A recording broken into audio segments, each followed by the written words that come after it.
আমার নবীরে মারে আর ইহুদির, আমার নবীরে মারে কাফেররা শান্তি পায়। নবীজি ছোট ছোট বালকেরা পাথর ছুঁড়ে ছুঁড়ে নবীজির গায়ে মারে। আমার নবী ডাকতে বলে, বালকেরা রে, আমি বড় কষ্ট পাই রে, গা দিয়ে রক্ত ঝরে, তোরা আমারে মারিস না। কয়ে মুহাম্মদ তোমারে মারলে মজা লাগে। পাগল বলে নবীরে। আমার নবীজি কান্দে আর কয়, তোরা যদি মজা পাস তোদের বারণ করবো না, তোরা বড় পাথর মারিস না, ছোট ছোটটা মারেক যদি তোরা মজা পাস। আরে বালকের মুসলমান শোনো, ওই তায়েফের ময়দানের বালকের রাসূলুল্লাহর গায়ে পাথর মেরেছে, আমার নবী অভিশাপ দেন নাই, অতন আমার নবী চোখের পানি ছেড়ে বাজারের কাছে আল্লাহ, আমার নবীজি চোখের পানিগুলো ছিঁড়ে ছিঁড়ে কাঁদত আর বলে, আল্লাহ তুমি তায়েফের মানুষদেরকে শেষ করে দিও না, তায়েফবাসীরা বুঝতে পারে না আমাকে মারছে।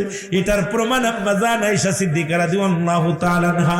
আম্মা জান বলি, ইয়া রাসূলুল্লাহ, ইয়া হাবিবাল্লাহ, আপনার কি কোনোদিন বসন্ত রোগ হয়েছিল? নবী গো, আপনার গায়ের ভিতরে এত বড় বড় দাগ। আমার নবী কয়, না রে আয়েশা, না, তুমি কি জানো না তোমার হাবিবের গায়ের উপরে একটা মশা মাছি লাগে না, পৃথিবীর কোন মশা মাছি লাগতে পারে না। এই দাগগুলো আমি তায়েফের ময়দানের আঘাত, আমি নবী ইসলামের দাওয়াতের জন্য ইসলামের দ্বারক বাহক হইয়া ওই কাফেরদের কাছে গিয়েছি, তারা দাওয়াত তো কবুল করে নাই, তারা আমাকে মেরে রক্তাক্ত করেছে। আয়েশা, আম্মা জান আয়েশা দোয়া করে, আল্লাহ তুমি আমার স্বামীর গায়ের দাগগুলো মিশিয়ে দাও। আমার নবীজি হাতটা চেপে ধরে বলে, আয়েশা রে, খবরদার খবরদার, এই দাগগুলো মুছার জন্য দোয়া করো না। এই দাগটা নয় আমি হাসরের ময়দানে দাঁড়াইব, আমার পাপী উম্মতের জন্য আমি দাঁড়ায় বলবো, আল্লাহ ও আমার আল্লাহ, আমার এক একটা দাগের বিনিময় আমার জাহান্নামী উম্মতের মাফ করে দাও, গুনাহগার উম্মতের মাফ করে দাও, মাফ করে দিয়া তুমি নাজাত দিয়ে দাও। সুতরাং আমার নবীজি, এমন নবী পৃথিবীর মধ্যে আর পাবি না, এমন নবী আর কখনো আসবে না। সেই নবীর পক্ষে থাকার দরকার আছে কিনা? যখন রাসূলুল্লাহর সঙ্গে আল্লাহর সঙ্গে যখন দিদার হলো, যখন মুসলমান শুনে না মিরাজ হলো, ওদিন আমার আল্লাহ বলেন, হাবিব রে, এক একজন নবীকে এক একটা নিয়ামত দিছি, আপনার জন্য একটা নিয়ামত রাখছি, আপনি চাবেন, কারণ প্রত্যেকটা নবীর জন্য একটা পার্সোনাল নিয়ামত রাখছি, আপনি কি চান, আপনি কি চান? আমার নবী বলে, ইয়া রব্বুল আলামিন, আমি চাই আমার উম্মাহ, আমি চাই। আমার নবী বলে, আমি চাই আমার উম্মত। আমার আল্লাহ বলে, হাবিব, যখন আপনারা বানাইলাম আপনি চাইলেন উম্মত, যখন আপনারা পাঠাইলাম তখন চাইলেন উম্মত, যখন আপনাকে পার্সোনাল দিতে চাইলাম তখনও চাইলেন উম্মত, হাসরের ময়দানে বেছে নিলেন উম্মত। আমার নবীজি কান্দে আর বলে, আমার রব্বে কারীম, এই পৃথিবীর মধ্যে আমার সব চাইতে প্রিয় আমার উম্মত। তার প্রমাণ তায়েফের ময়দান, দশম সন, রাসূলুল্লাহ যখন আমার নবীজির বিবি আম্মা জান খাদিজাতুল কুবরা মারা গেলেন, ইন্তেকাল করলেন, দাদা আব্দুল মুত্তালিব মারা গেলেন, ও মুসলমান আবু তালিব মারা গেলেন। আমার নবী সব চাইতে বেশি কষ্টের বছর, চাচা আবু তালিব দুনিয়া থেকে চলে গেছে, মা খাদিজা দুনিয়া থেকে বিদায় হয়ে গেছে। আমার নবীজি বনু সাকিব গোত্রের কাছে গেলেন, তিনজন বড় বড় নেতা যা বলে, আমার নবীজি বলে, ও সাকিব গোত্রের মানুষেরা শোনো, আমি আল্লাহর পয়গম্বর, আল্লাহ ছাড়া কোনো মাবুদ নাই, আল্লাহ ছাড়া কোনো ইলাহ নাই, আমি মুহাম্মাদুর রাসূলুল্লাহ সাল্লাল্লাহু আলাইহি ওয়াসাল্লাম আল্লাহর পয়গম্বর। তখন তারা বলতেছিল, প্রথম নেতা বললেন, তোমার বাপ নাই, তোমার মা নাই, তুমি এতিম, তুমি যদি নবী বলে দাবি করো, কাবার গিলাফ টানতে ছিঁড়ে ফেলবো, কাবা শরীফ ছিন্ন বিচ্ছিন্ন করে দিব। দ্বিতীয় নেতার কাছে গেলেন, বললেন, হে আমার আল্লাহ, আল্লাহর প্রেরিত রাসূল, আমি আল্লাহর পয়গম্বর। উনি বলে, মুহাম্মদ, তুমি তোমার মতো কাজ্জাব, তোমার মতো মিথ্যাবাদী কেউ নাই, কারণ তুমি নবী হবে কেন? এই দেশের পরে কি মানুষের আকাল পড়ছে? বড় বড় নেতারা আছে, তারা নবী হয় নাই, তুমি নবী হও। তুমি নবী বলে দাবি করো, খবরদার আর একবার যদি নবী বলে দাবি করো, এই দুনিয়ার মধ্যে রক্তপাত ঘটায় দিব মক্কা মদিনার জমিনে। তৃতীয় নেতার কাছে গেলেন, তৃতীয় নেতা একই কষ্ট দিলেন। আমার নবীজি চোখের পানি ছেড়ে কানলেন। এই বনি সাকিব গোত্রের লোকেরা বড় বড় পাথর ছুঁড়ে নবীর গায়ের মধ্যে মারলেন। আমার নবীজি রাস্তা দিয়ে যায় রে, পাথরের আঘাত গুলো রাসূলুল্লাহর গায়ের মধ্যে লাগে, নবীজি রক্ত জমিনের মধ্যে ঝরে। আমার নবী আরশ মহল্লার দিকে তাকায় তাকায় কাঁদে। আরশ মহল্লার মালিক ডাকতে বলে, জিবরিল যাও, আমার হাবিবের রক্ত জমিনের মধ্যে পড়ে। আমার নবী কি বলে রে, একটু জেনে আসো। আমার নবীর জিবরিল আমিন ডাক দেখায়, নবী গো, আপনি হুকুম দেন যেমন লূত আলাইহিস সালামের বংশধরকে শেষ করে দেওয়া হয়েছিল। ইয়া রাসূলুল্লাহ, ইয়া হাবিবাল্লাহ, আপনি বলেন এই জমিনটাকে আমরা চূর্ণ বিচ্ছিন্ন করে দিব, একবার শুধু হুকুম দেন গো নবী। আমার নবী কয়, জিবরিল রে শোনো, এদেরকে যদি তুমি শেষ করে দাও, আমি নবী কালেমার দাওয়াত দিব। আমার নবীরে মারে আর ইহুদির, আমার নবীরে মারে কাফেররা শান্তি পায়। নবীজি ছোট ছোট বালকেরা পাথর ছুঁড়ে ছুঁড়ে নবীজির গায়ে মারে। আমার নবী ডাকতে বলে, বালকেরা রে, আমি বড় কষ্ট পাই রে, গা দিয়ে রক্ত ঝরে, তোরা আমারে মারিস না। কয়ে মুহাম্মদ, তোমারে মারলে মজা লাগে, পাগল বলে নবীরে। আমার নবীজি কান্দে আর কয়, তোরা যদি মজা পাস তোদের বারণ করব না, তোরা বড় পাথর মারিস না, ছোট ছোটটা মারেক যদি তোরা মজা পাস। আরে বালকেরা, মুসলমান শোনো, তায়েফের ময়দানের বালকের রাসূলুল্লাহর গায়ে পাথর মেরেছে, আমার নবী অভিশাপ দেন নাই, অথচ আমার নবী চোখের পানি ছেড়ে বাজারের কাঁদছে। আল্লাহ, আমার নবীজি চোখের পানিগুলো ছেড়ে ছেড়ে কাঁদত আর বলে, আল্লাহ তুমি তায়েফের মানুষদেরকে শেষ করে দিও না, তায়েফবাসীরা বুঝতে পারে না আমাকে মারছে। এটার প্রমাণ আম্মা জান আয়েশা সিদ্দিকা রাদিয়াল্লাহু তাআলা আনহা। আম্মা জান বলি, ইয়া রাসূলুল্লাহ, ইয়া হাবিবাল্লাহ, আপনার কি কোনোদিন বসন্ত রোগ হয়েছিল? নবী গো, আপনার গায়ের ভিতরে এত বড় বড় দাগ। আমার নবী কয়, না রে আয়েশা, না, তুমি কি জানো না তোমার হাবিবের গায়ের উপরে একটু মশা মাছি লাগে না? পৃথিবীর কোন মশা মাছি লাগতে পারে না। এই দাগগুলো আমি তায়েফের ময়দানের আঘাত। আমি নবী ইসলামের দাওয়াতের জন্য, ইসলামের দ্বারক বাহক হইয়া ওই কাফেরদের কাছে গিয়েছি, তারা দাওয়াত তো কবুল করে নাই, তারা আমাকে মেরে রক্তাক্ত করেছে। আয়েশা, আম্মা জান আয়েশা দোয়া করে, আল্লাহ তুমি আমার স্বামীর গায়ের দাগগুলো মিশিয়ে দাও। আমার নবীজি হাতটা চেপে ধরে বলে, আয়েশা রে, খবরদার খবরদার, এই দাগগুলো মুছার জন্য দোয়া করো না। এই দাগটা নয় আমি হাসরের ময়দানে দাঁড়াইব, আমার পাপী উম্মতের জন্য আমি দাঁড়ায় বলবো, আল্লাহ, ও আমার আল্লাহ, আমার এক একটা দাগের বিনিময় আমার জাহান্নামী উম্মতের মাফ করে দাও, গুনাহগার উম্মতের মাফ করে দাও, মাফ করে দিয়া তুমি নাজাত দিয়ে দাও। সুতরাং আমার নবীজি, এমন নবী পৃথিবীর মধ্যে আর পাবি না, এমন নবী আর কখনো আসবে না। সেই নবীর পক্ষে থাকার দরকার আছে কিনা? আমার নবী রাহমাতুল লিল আলামিন। আমার বাবারা, নবীজি যখন সেনাপতির নাম ঘোষণা করলেন,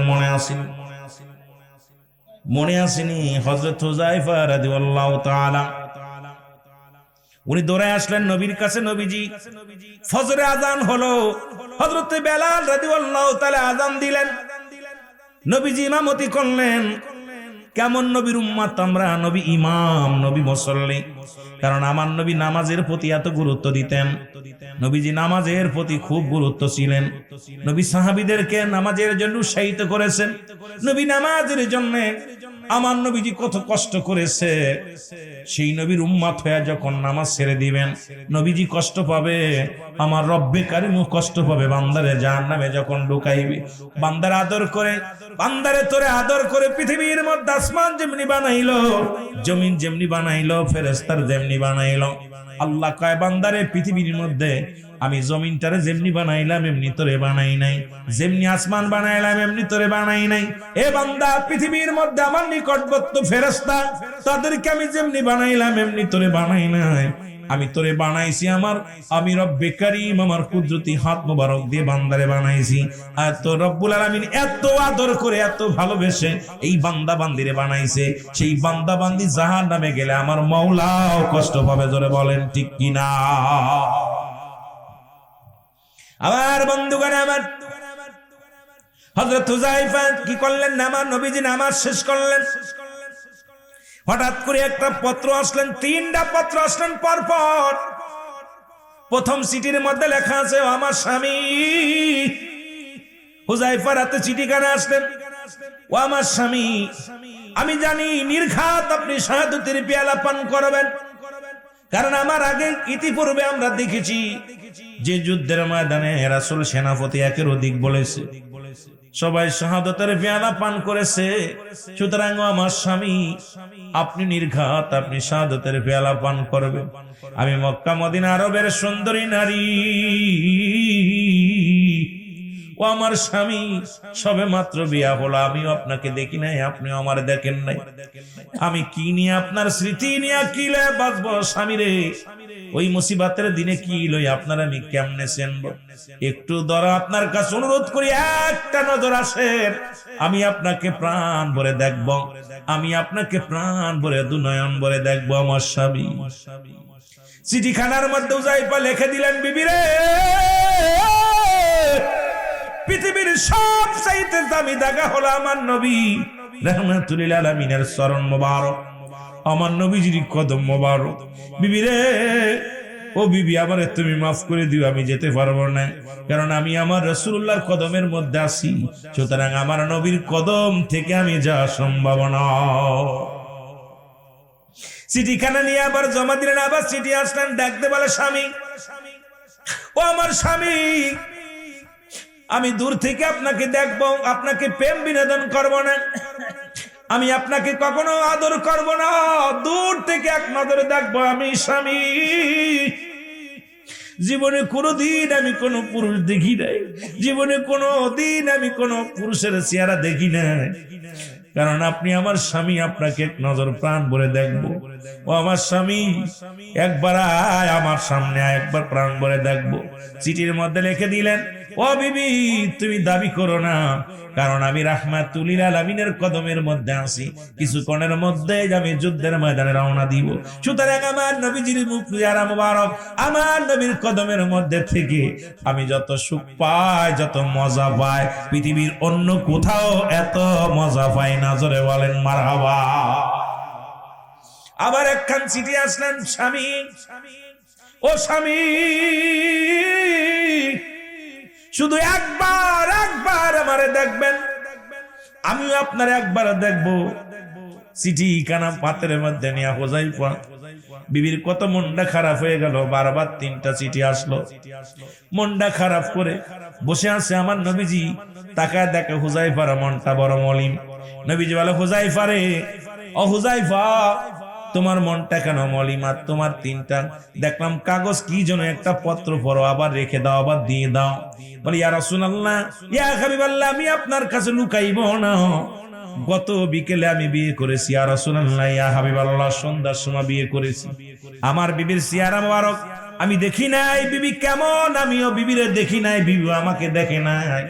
বিবি আমাকে দেখার জন্য বড় আকুল হয়ে আছে, বিবি আমাকে দেখার জন্য বড় পাগল হয়ে আছে। ইয়া রাসূলুল্লাহ, ইয়া হাবিবাল্লাহ, অথচ একটু পরেই তো কাফেলায় রওনা দিব, আমরা যুদ্ধের ময়দানে, হুনাইনের যুদ্ধে রওনা দিব। ইয়া রাসূলুল্লাহ, ইয়া হাবিবাল্লাহ, এই কারণে আমি যাইতে পারি না। যাও। আমার নবীজি বললেন, হুযায়ফা, যাও, আমি নবী তোমারে কিছু সময় ছুটি দিলাম, তাড়াতাড়ি যাও, তুমি আসলে পারে কাফেলা ছাড়বে, তুমি যাও। হুযায়ফা চলে গেলেন বিবির কাছে। দূর থেকে বিবিকে ডাকতে বলে, বিবি,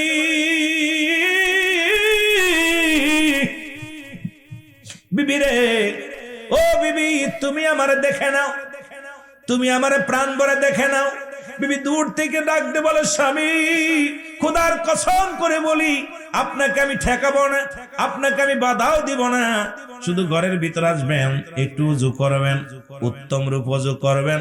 আমি আপনি আপনার পাশে দাঁড়ায় 2 রাকাত নামাজ আদায় করতে চাই, আর আপনার কদমের মধ্যে একটা চুমা দিতে চাই রে স্বামী। এর স্বামীর প্রতি কত শ্রদ্ধাশীলতা ছিল মুসলমান, শোনে না? আর আমাদের মেয়েরা স্ত্রী, স্বামী স্ত্রীর যে ভালোবাসা, ও যুবক, আরে যুবক, নবীর কাছে 3 নাম্বার পেয়েছিল তার বিবিগণ। সাহাবীরাও তার বিবিদেরকে মায়া করতেন, ভালোবাসতেন। বিবিদের প্রতি কত ভালোবাসা ছিল। ও যুবক, শুনে নাও, শুনে নাও, আজকে সেই ভালোবাসা কোথায় গেল, ভালোবাসা কোথায় পালালো? কারণ আমি আজকে বুঝতে পারলাম, কারণ আমার সমাজ, আমার জাতি এখন নারী পিপাসিত, পাগল। এর থেকে ফেরার একটাই পথ হলো মুসলমান, এই কোরআনের পথ, হাদিসের পথ, সত্য ইসলামের পথ। জোরে জোরে চিল্লায় বলেন ঠিক কিনা? এই জন্য আল্লাহ বলে, ইয়া আইয়ুহাল্লাযীনা আমানু, আল্লাহ যদি বলতো ইয়া আইয়ুহান নাস, ও মানুষ সম্প্রদায়, আল্লাহ কয় মানুষে ডাকলাম না, আমি ডাকলাম ইমানদারদেরকে। ইমানদারেরা, বিশ্বাসীরা, তোমরা শুনে নাও, আদখুলু ফিস সিলমি কাফা। আল্লাহ কয় হাবিব শুনে নাও, তা আপনারা শুনে নেন। আল্লাহ কয় ইমানদার কারা? এই যারা বলেন কারা? আল্লাহ যদি বলতো ইয়া আইয়ুহান নাস, আল্লাহ নাস বলে নাই, আল্লাহ বলে ইমানদারেরা। ইয়া আইয়ুহাল্লাযীনা আমানু, হে ইমানদারেরা, বিশ্বাসীরা, শোনো, তোমরা পরিপূর্ণভাবে দাখিল হও, পরিপূর্ণভাবে প্রবেশ করো। কিসের মধ্যে? ইসলামের মধ্যে। ইসলামের আবিধানিক শাব্দিক অর্থ হলো 82টা। আজকে আলেম উলামা যখন তাফসীর করতে আসবেন, ওদেরকে বলবেন, ভাইজান এই একটা আয়াতের তাফসীর করেন, অন্য জায়গা যাওয়া লাগবে না। এরে মুসলমান, ইসলাম মানে শান্তি, ইসলাম মানে আত্মসমর্পণ, ইসলাম মানে নিজে না খান্নরে খানো, ইসলাম মানে নারীর সতীত্ব পাহারা দেওয়া, ইসলাম মানে নিজে দুঃখে থেকে অন্যের দুঃখ সুখে রাখা, ইসলাম মানে একত্ববাদ। আজকে এরকম 80 থেকে 82 শাব্দিক অর্থ আছে ইসলামের। এখন দাড়ি টুপি জুব্বা লাগাইয়া তারপরও যদি আমার দ্বারা যদি আজকে বলৎকার করা হয়, আমার দ্বারা যদি নারী নির্যাতিত হয়, আমার দ্বারা যদি সমাজ নষ্ট হয়, আমার দ্বারা যদি মুসলমান সমাজের ক্ষতি হয়, আমার দ্বারা যদি ইসলামের ক্ষতি হয়, আমি মনে করি আমি একটা ভণ্ড ছাড়া অন্য কিছু না। জোরে জোরে বলেন ঠিক কিনা? এই 80 থেকে 82টা একটা শাব্দিক অর্থ আছে। আপনি হিসাব করে মিলাইলে একদম একদম মজা পাবেন, এত দূরে যাওয়া লাগবে না। ইসলামের আবিধানিক শাব্দিক অর্থ আপনি একটু দেখেন না। আজকে কেন আপনি, আজকে আপনার বাড়ি 3 তলা হয়, আমার বাড়ি হয় না? আমি খেয়ে থাকি, আপনি না খেয়ে থাকেন। আমি দুঃখে থাকি, আপনি সুখে থাকবেন। কেন থাকবেন? আপনি ইসলাম ধর্ম গ্রহণ করেন নাই, ইসলামের মধ্যে ঢোকেন নাই। ইসলামের মধ্যে যদি ঢোকতেন, তাহলে আমি দুঃখে থাকবো, আপনি সুখে থাকবেন, আমি শান্তিতে থাকবো, আপনি দুঃখে থাকবেন। এটা তো ইসলামের কোনো বিধান নাই। কথা বুঝেন নাই? কথা কি বোঝেন? যদি ইসলামের বিধান যদি এই গাঙ্গের মানুষ যদি মেনে চলতো, দেখতেন এই সমাজের মধ্যে উচ্চ নিচু ভাব সব পরিবর্তন হয়ে যেত, মানুষের ভিতরে শান্তি ফিরে আসতো, পর্দা ফিরে আসতো, ইনসাফ। মানুষের ইনসাফ নাই, না থাকার একটাই কারণ, সত্য ইসলামের মধ্যে আমরা ঢুকি নাই। জোরে বলেন ঠিক কিনা? সত্য ইসলামের মধ্যে আমরা ঢুকতে পারি না। আমার ভাইরা, আমার বন্ধুরা, আমার বিবি রাখতে বলে, বিবি স্বামী 2 রাকাত নামাজ আদায় করলেন, পাশে বসলেন, কয় স্বামী রে, জীবনে কোনোদিন আপনার কাছে কিছু দাবি করব না, শেষ যাত্রা আপনি চলে যাবেন, যাবার আগে একটা মাত্র দাবি, আজকে আমি দোয়া করব, কারণ আপনি শুধু দোয়ায় শরীক হবেন। আজকের স্বামী রে, আপনি শুধু আমিন শব্দটা ব্যবহার করবেন, আর কিছু বলা লাগবে না। আজকে আমি আপনার স্ত্রী, আমি দোয়া করব, আপনি শুধু আমিন বলবেন, আপনি শুধু আমিন বলবেন। দোয়া করব কি? আমিন। আপনি কি বলবেন? আমিন বলবেন। এবার নামাজ শেষ করে দেখেন সাহাবীরা কেমন ভালো ছিল, কেমন নামাজের প্রতি গুরুত্ব। বাসর রাত্রে কেমন নামাজ আদায় করে, প্রথম বিবিকে দেখে সালাত আদায় করে, নফল নামাজ পড়ে দোয়া করে, আল্লাহ তোমার শুকরিয়া, এটা সুন্দরী বিবি আইছে, নতুন একটা বিবি ঘরে, নতুন একটা স্বামী পাইলাম। আল্লাহর দরবারে শুকরিয়া আদায় করে নতুন জীবন যাপন শুরু করে। আর আমরা নতুন জীবন যাপন করি যৌতুক নিয়ে। জোরে বলেন ঠিক কিনা? কই তোর বাপের বাড়িতে কি আনছস, কি আছে, বুঝাফর আগে করে নাই। কিন্তু নবীর সাহাবীদের আদর্শ, নবীদের আদর্শ আমাদের আদর্শের সঙ্গে মিল নাই। আমার বাবারা আমার হুযায়ফার বিবি কান্দার বলে রব্বে কারীম, রব্বে কারীম গো আমি জানি যেহেতু আমার স্বামীর পরে আরো দুজন সাহাবীর নাম, সুতরাং আমার স্বামী নির্ঘাত হুনাইনের যুদ্ধে শাহাদাতের পেয়ালা পান করবে, আমার স্বামী দুনিয়া থেকে বিদায় হয়ে যাবে। আল্লাহ আল্লাহ গো তোমার দরবারে ফরিয়াদ করি আমি বিধবা হয়ে যাব। এই নতুন বিবির স্বামীর সঙ্গে মিলন হলো না, স্বামীকে প্রাণ ভরে দেখতে পাইলাম না, আমার স্বামীর খেদমত করতে পারলাম না। রব্বে কারীম তোমার কাছে ফরিয়াদ করি, তুমি তো এখন দোয়া করলে বিফলে দাও না। আল্লাহ গো এখন যুদ্ধের ময়দানে স্বামী যাবে, আমি হাত উঠাইয়া দিছি, আমার স্বামীরে তুমি গাজী বানাইয়া আমার বুকের মধ্যে তুমি ফিরাইয়া দিও। সঙ্গে সঙ্গে হুযায়ফা হাতটা নামায় ফেলছে। বিবি ডাক দে কয় স্বামীরে তুমি কি করলা? এই দোয়াটা তো রব্বে কারীম কবুল করে ফেলেছিল, আপনি কেন হাতটা নামাইলেন? ডাক দে কয় বিবিরে রাহমাতুল লিল আলামিন আমারে হুযায়ফা, আমি হুযায়ফার নাম এক নম্বরে ঘোষণা করেছি, সুতরাং আমি নির্ঘাত দুনিয়া থেকে বিদায় হয়ে যাব, শাহাদাতের পেয়ালা পান করব। ও বিবি তুমি আমারে ওখান থেকে কেন ফিরাইতে চাও? কারণ আমার রসুলের চাইতে তুমি আমারে ভালোবাসতে পারো না। আমার রসুলের ভালোবাসা একদিকে, তামাম পৃথিবীর ভালোবাসা একদিকে রে। আমি আমার রসুলকে ছাড়া বুঝি না। আমার নবীজি ফয়সালা দিছে আমি হুনাইনের যুদ্ধে 1 নাম্বার সেনাপতি, তুমি আমার জন্য দোয়া করো। এটা সম্ভব নয়, সম্ভব নয়, কারণ আমি গাজী হয়ে ফেরবো না, আমি শাহাদাতের পেয়ালা পান করে শহীদ হয়ে ফেরবো। জোরে জোরে চিল্লায় বলেন মারহাবা। হুনাইনের যুদ্ধ শুরু হয়ে গেল।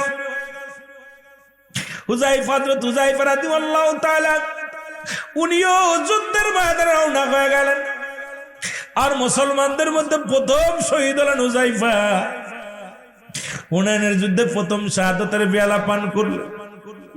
ওদিন ইয়া রাসূলুল্লাহ বলে চিৎকার মেরে ময়দানের মধ্যে ডাক দিয়ে বলেন ইয়া রাসূলুল্লাহ, ইয়া হাবিবাল্লাহ, নবী গো, আমি যদি পুনরায় যতবার আমি দুনিয়ার মধ্যে জন্ম নিতাম ততবার যেন বাতিলের বিরুদ্ধে যুদ্ধ করে আবার আমি শাহাদাতের পেয়ালা পান করতাম। কারণ আমার তৃপ্তি মেটে নাই যুদ্ধ করে, আমার মন ভরে নাই যুদ্ধ করে, কারণ আমি বাতিলের সঙ্গে লড়াইয়ের জন্য ইয়া রাসূলুল্লাহ, ইয়া হাবিবাল্লাহ, আমি দুনিয়ার মধ্যে যতবার, যদি দুনিয়ার মধ্যে 1000 বার যদি জন্ম নিতাম, 1000 বার আমি বাতিলের সঙ্গে যুদ্ধ করে দুনিয়া থেকে বিদায় নিতাম। উপস্থিত সাহাবীরা বলে আমার রাসূলুল্লাহর কদমে এসে বলে ইয়া রাসূলুল্লাহ, ইয়া হাবিবাল্লাহ, আপনার হুযায়ফা হাসতে হাসতে জীবন দিয়া দিছে। ইয়া রাসূলুল্লাহ, ইয়া হাবিবাল্লাহ, আমার নবী চোখের পানিগুলো ছেড়ে বলে আমার সাহাবীরা রে, এই দুনিয়ার সুন্দরী বিবি দুনিয়ার কোন লোভ লালসায় আমার হুযায়ফাকে ফিরাইতে পারে নাই। আমি নবীকে এত ভালোবাসতো, ইসলামটাকে ভালোবাসতো, কুরআনটাকে ভালোবাসতো, ইসলামকে ভালোবেসে আমার হুযায়ফা নতুন বিবি ঘরে রেখে জীবনের মায়া ত্যাগ করে এই দুনিয়া থেকে বিদায় হয়ে গেছে। জোরে জোরে চিল্লায় বলেন মারহাবা। আর একটু জোরে বলো। এই হলো ইসলাম, এই হলো ইসলামের বিধান। আর আজকে একটা রাত আমরা থাকতে পারি না। মাহফিলের যদি মুসলমান, ও মুসলমান, তুমি কোরআনের জন্য কি করলা? তুমি ইসলামের জন্য কি করলা? ইসলামের জন্য কি করলা? এই জন্য আমাদেরকে সব মুসলমান, পাঁচটা মুসলমান শোনো, 5টা গুণ আর গুণান্য দেখে বিয়ে করা লাগবে। এই 5টা গুণের গুণান্বিত বিবি যদি আপনার কপালে জুটে যায় তাহলে আপনার জীবনটা হবে সুখময়, আপনার জীবনটা হবে সুন্দর। আজকে আমার অনেক মা বোনেরা আসছে, শুনে নাও। হলো হযরত সুলাইমান পয়গম্বর বিবাহ করবে, পয়গম্বর সুলাইমান বিয়ে করবে। ডাকতে বলে উজির বলে হুজুর আপনার বিবাহের বয়স পার হয়ে গেল, বিয়ে করলেন না। পয়গম্বর সুলাইমান কয় হুজুর রে, রব্বে কারিম আমারে যে হুকুম দিছে 5টা গুণের গুণান্বিত নারী, এই নাচটা 5টা গুণের নারী ছিল মুসলমান পৃথিবীর মধ্যে। মুসলমান শুনে নাও, ধরে নবীদার পৃথিবীর মধ্যে 5টা গুণের নারী যদি তুমি বিবাহ করতে পারো, এই পৃথিবীর মধ্যে সব চাইতে সুখী পুরুষ তুমি, সব চাইতে সুন্দর পুরুষ তুমি, সব চাইতে আদর্শবান পুরুষ তুমি, সবচেয়ে ভালো মানুষ তুমি, শান্তি তোমায় পাইবা দুনিয়ার মধ্যে।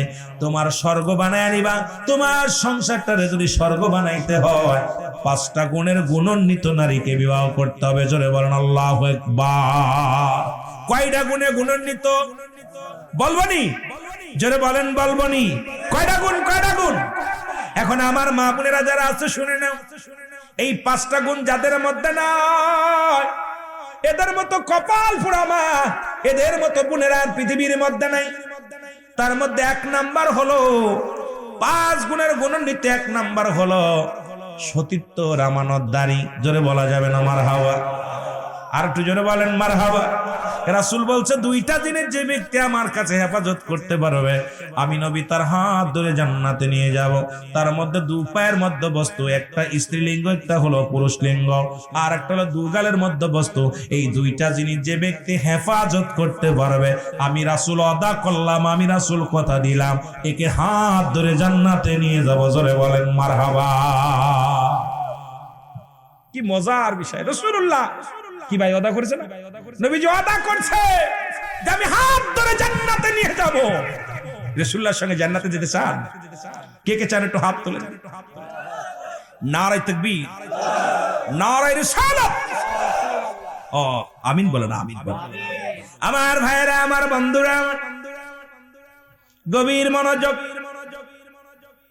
1 নাম্বার হলো আমানত, সমাজ সতীত্বর আমানতদারি। সতীত্বর, যারা বলে সতীত্বর আমানতদারি। আজকে আমার দেশে এই নারীগুলো পাওয়া বড় দুরস্কার। খালাতো ভাই, মামাতো ভাই, ফুফাতো ভাই, জ্যাঠাতো ভাই সর্বনাশ করে দিল। ও যুবক, ও যুবতী মা বোনেরা শুনে নাও, একটু ভালো করে শুনে নাও। তোমার স্বাস্থ্য ভাইয়ের চেহারা দেখা হারাম, তোমার ফুফাতো ভাইয়ের চেহারা দেখা হারাম, খালাতো ভাইয়ের চেহারা দেখা হারাম, মামাতো ভাইয়ের চেহারা দেখা হারাম। এক কথায় যাদের সঙ্গে বিয়ে করা যায় তাদের চেহারা দেখা সম্পূর্ণ হারাম, হারাম। আজকে দেখা যায় খালাতো ভাইয়ের হাত ধরে করো, মামাতো ভাইয়ের হাত ধরে করো, জ্যাঠাতো ভাইয়ের হাত ধরে করো। আরে এদের দেখা দিয়ায় হারাম।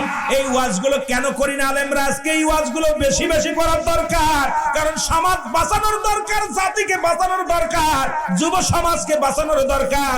আজকে যুব সমাজ এত কষ্ট করে মাহফিল দিল, মাহফিল দিয়ে কি পাইলো? তাদেরকে কিছু সান্ত্বনা দিয়ে যাও, তাদেরকে কিছু সান্ত্বনার বাণী শোনায় যাও, যা তারা নিজেরাও বাঁচতে পারো, যুব সমাজে যেন বাঁচতে পারে। জোরে জোরে চিল্লায় বলেন ঠিক কিনা? খালাতো ভাই, মামাতো ভাই, ফুফাতো ভাই, এগুলো দেখা কি জায়েজ? কথা বলেন জায়েজ? কয়টা বাড়িতে আছে? আমার বাড়ি, আমি হুজুর মানুষ, আমার বাড়ি নাই তা আপনারা কি বলবো? এই জন্যই বলি হুজুরদের দাওয়াত দেওয়ার সময় বাড়ি যাবেন, মৌলবীদের দাওয়াত দেওয়ার সময় বাড়ি যাবেন, বাড়িতে দেখবেন ওর বাড়ি টেলিভিশন আছে কিনা, ওর বাড়ি মেয়েরা বেপর্দা আছে কিনা, আশপাশে খবর নিবেন হুজুরের অবস্থা কি। কারণ খবর এখন এই মিডিয়া দেখা খালি মোবাইল দেখে ভুলে যায় না, ভাইরাল দেখে দাওয়াত দিতেছেন, হুজুরের বউ আর একজনের লোক গল্প করে। কথা বলছেন ঠিক কিনা? অধিকাংশ হুজুরের বউ নিজেই মার্কেট করে। ওই মৌলানা রাগ করেন নাকি ভাই? আমার অনেক বক্তা আমারে মাঝে মাঝে থ্রেট দেয়, কয় রুহুল আমিন সাহেব তোর মুখে আটে না, এগুলো এত কথা বলিস কেন? আমি কে রাত দে কেন? আলেমরে দাওয়াত দিতে গেলে আগে বাড়ি যাবেন, ওর বিবি পর্দা আছে কিনা, ওর ভাই বোন পর্দাশীলতা মানে কিনা, পর্দার বিধান মানে কিনা, আজ খবর নেবেন। একজন ব্যবসায়ী বক্তা দিয়ে ওয়াজ করায় লাভ নাই, আমাদেরকে আদর্শবান আমলদারি বক্তার দরকার। যারা বলেন ঠিক কিনা? আজকে অধিকাংশ বক্তার বাড়ি মেয়ে বেপর্দায় চলে, মেয়ে দাউস, ছেলে দাউস। পাবনায় সেদিনকে ওয়াজ করতে গেছি, বড় বক্তা, ছেলের দাড়ি কেটে সিগারেট টেনে বয়ে বয়ে, আবার কয় হুজুর উনি মাল খায়। 2 মেয়ে দুটেই আসছে আমার সাথে দেখা করার জন্য। হুজুর আমার সাথে দেখা, আমি করবো স্বামী নাকি? হুজুর বেয়াদবি মাফ করবেন, আপনার দেখার খুব শখ, আমার মেয়েরা খুব পাগল। আমি মেয়েরা পাগল তাই না? এই সময় কয় আপনি তো চাচা হন। আমি তো কিসের চাচা? কিসের চাচা? এই জন্য পরে খাবারই দেবে না, রাত্রেবেলা খাবার তো খাওয়া দাওয়া করার পরে হুজুরে আসে না কেউ, নামাজ ওয়াজ শেষে বসে আসি, ওয়াজ শেষ করে আসতে পারি নাই, ড্রাইভারের কই কোথায় ঘুমাবো, কি এত রাত্রে ঢুকারু কায়দা নেই, হুজুর আপনি ওয়াজ করলেন কেন, বিপদে পড়ছে, খাবার দিতে, আমি বললাম হাট আমরা উল্লাফারা যে খামু, আসলাম সেই রাত্রে উল্লাফারা আইয়া হোটেল একটা ডাইকা রুটি বানাই তাই খেলাম, কারণ ওটা আসেও নাই, দেখ খাবার তো দেওয়ার কথা, ওই যে কইছি ওই যে ধমক দিছি মেয়ে দুটো, উনি আর আসেই নাই, হুজুরে খাতেই দেবে না। রিজির মালিক, রিজিকের মালিক কে? নামাজ যেমন ফরজ, পর্দাও তেমন ফরজ। পর্দার বিধান একটা ফ্যামিলির মধ্যে নাই, সব শেষ হয়ে গেছে। পর্দার লজ্জাপতি গাছের পাতা একটু বিটে খাওয়াতে হবে মেয়েদেরকে, কারণ অবস্থা খুব খারাপ। রাস্তা দেখলে নির্বাচন শুরু হয়ে গেছে, নাস্তিক মেয়ের, আপনার মেয়ে, আমার বোন, আমার বউ নেটের সামনে এসে লাফালাফি যা করতে, গায়ে কাপড় নাই, মাথায় কাপড় নাই, ওদের জুতা ফিটানোর দরকার। আর যাদের বউ এগুলো, যাদের মেয়েগুলো, তাদেরকে আগে ফিটানোর দরকার। গার্জিয়ান খারাপ, যারা বলেন ঠিক কিনা? দাউসের পিতামাতা বিনা হিসেবে জাহান্নামে যাবে, দাউসের পিতামাতা বিনা হিসেবে জাহান্নামে যাবে, জাহান্নাম। এগুলো আমার মেয়ে, আমার বোন, রাস্তায় নামায় দিছে, কি অবস্থা শুরু হলো কি এগুলো? এগুলো তো দেখতে চাই নাই, এগুলো দেখতে চাই না। কাদেরকে দিয়ে ভূত ছাড়াবো? সব জায়গা ভূত, সমস্ত শস্যার মধ্যে ভূত লাগছে সব জায়গা, জোরে বলেন ঠিক কিনা? আপনাদের আওয়াজ কমে গেছে, মনে হয় আপনাদের কষ্ট হচ্ছে। আওয়াজ, এ ভাই আমার দাওয়াত দিবেন না, আমি তো ওয়াজ এখনো মুখ খুলি নাই, কথা বোঝেননি? আমি এখনো মুখ খুলি নাই, এই 2-3 বছর, 2 বছর, 1 বছর আসি না। কি জাফর ভাই, হেদায়েতের মালিক কে? কোন পীর সাহেব, কোন মৌলবী, কোন আমির সাহেব, আমাদের ফিরোজুল ভাই, রুহুল আমিন সিদ্দিকী? হেদায়েতের মালিক কে? আরে নবী নিজে হেদায়েতের মালিক নয়। নবী যদি হেদায়েতের মালিক হতো তাহলে আবু জাহেলের কপালে কালেমা জুটতো। সুতরাং তুমি বেপরদায় চলবা, সুদ ঘুষ খাবার, আমি তোমার পক্ষ নিয়ে কথা বলবো। আমাকে মাওলানা এই জন্যই বানান নাই আল্লাহ। আমি বিশ্ব জাকের মঞ্জিলে যখন আলোচনা করি, আপনারা অনেকেই আমার জাকের বাইরে আছেন, আমার জবান এভাবেই চলে, দিনের বিরুদ্ধে, নামাজের বিরুদ্ধে, পর্দার বিরুদ্ধে, এভাবেই আওয়াজ। কেন আমি কখনো আমার মাথাকে নত করি না, কারণ আমার মরণ পেয়ালা পান করতে হবে। পৃথিবীর মধ্যে 3টা বিপদ, নাম্বার 1 আমার মরণ, নাম্বার 2 আমার কবর, নাম্বার 3 হলো কিয়ামতের ময়দান। আমার যদি কেউ বলতো যে তোর কবরে তোর মরণ যন্ত্রণা তোর আর হবে না, তাহলে অন্যায় করতাম। যদি কোনো ব্যক্তি বলতো যে কবরে সল জবাবের জব আমি তোর করে দিব, তাহলে অন্যায় করতাম। আমার তো মন চায় আনন্দ ফুর্তি করতে, কিন্তু যখনই দেখি কবরে সল জবাবের জব দিতে হবে, তখন আর মন চায় না ওদিকে ফিরে। আমি তো তোমাদের মতো যুবক ছিলাম, কারণ আমার তো মন চায়, কিন্তু এগুলো ছেড়ে দে বাজান, ছেড়ে দে, সব ছেড়ে চলে যেতে হবে অন্ধকার কবর। কার জন্য সুদ খাও, কার জন্য ঘুষ খাও, কার জন্য জিনা করো, কার জন্য ব্যভিচার করো? এই দুনিয়ার তোমার দেহ খাবে পোকে, তোমার সম্পদ খাবে লোকে, যেটা বলেন ঠিক কিনা? সম্পদের পাহাড় গড়ছো, এগুলো কৃষি খাবে, পোকা মানুষে খাবে, মানুষে খাবে, আর দেহটা খাবে পোকামাকড়ে। এই জন্য আমার আপনার দেহটা যদি সুন্দর না হয়, এই দেহটা যদি পবিত্র না হয়, দেহটা যদি আপনার আত্মশুদ্ধি, এই জন্য অ্যারিস্টটল, সক্রেটিস উনি বই লিখে বলেন, নো দাইসেলফ, নিজেকে নিজে চিনতে হবে, নিজের নফসকে চিনতে হবে, কলবুস সালিম, আত্মাটাকে প্রসিদ্ধ করতে হবে। এখন খালি নিজকে নিজে চিন্তা করো, আমি কে, আমি কে? এটা যদি একবার গবেষণা করো, এটা যদি একবার চিন্তা করো, তোমার দ্বারা অন্যায় করা সম্ভব না, যদি বলেন ঠিক কিনা? আমার ভাইরা, আমার বন্ধুরা, আমার বলতেছিলাম 5টা গুণের গুণান্বিত 1 নাম্বার গুণ হলো, 1 নাম্বার গুণ হলো মুসলমান, সতীত্ব, আমানতদারি। 2 নাম্বার হলো পর্দাশীলতা নারী, কারণ পর্দাও যেমন ফরজ, নামাজও তেমনি ফরজ। 2 নাম্বার নারীগুলো হবে পর্দাশীলতা নারী। আমার মারা যারা আজকে শুনতে আইছো, কষ্ট পায়, যেটা হারামকে হালাল বলার এখতিয়ার পৃথিবীর কোন আলেমের নাই, পৃথিবীর কোন মুফতি সাহেবের নাই। পৃথিবীর মধ্যে এই গুনাহগুলো যদি মাফ করাইতে হয়, কারণ কিয়ামত পর্যন্ত নবীরা আসবে না, নবীগণের দরজা বন্ধ, তওবার দরজা খোলা। এই তওবার দরজা খোলা আছে।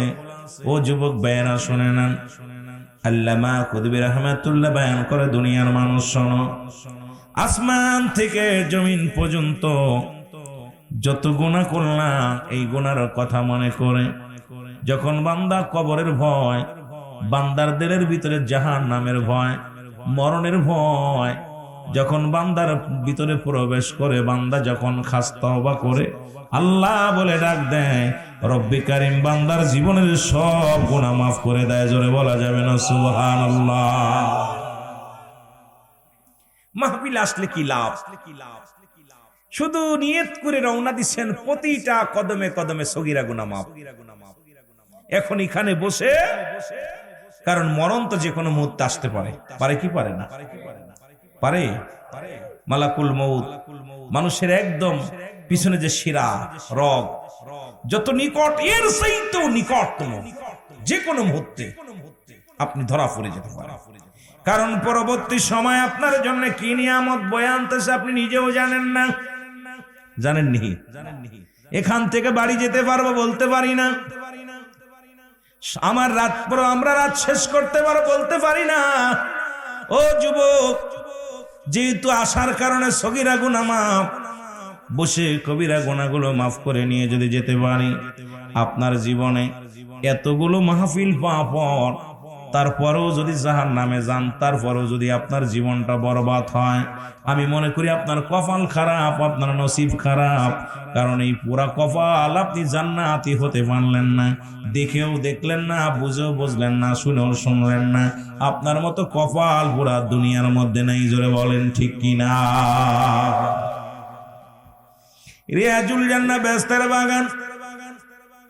আমার বন্ধুগণ, আমার গভীর মনোযোগ, কোরআনের মাহফিল, যার ভিতরে কোনো ভুল নাই, যার জেরের ভুল নাই, জবরের ভুল নাই, নুক্তার ভুল নাই, আসেনি। এই কোরআনুল কারীম যখন নাজিল হলো, রব্বি কারীম পাহাড়ের উপরে পাঠাইলেন। পাহাড় বলে, আল্লাহ এত দামি, এত ভার, এটা আমি ঠেকাইতে পারবো না, এটার দারুণ ক্ষমতা আমি পাহাড় কাল্লা দেও নাই।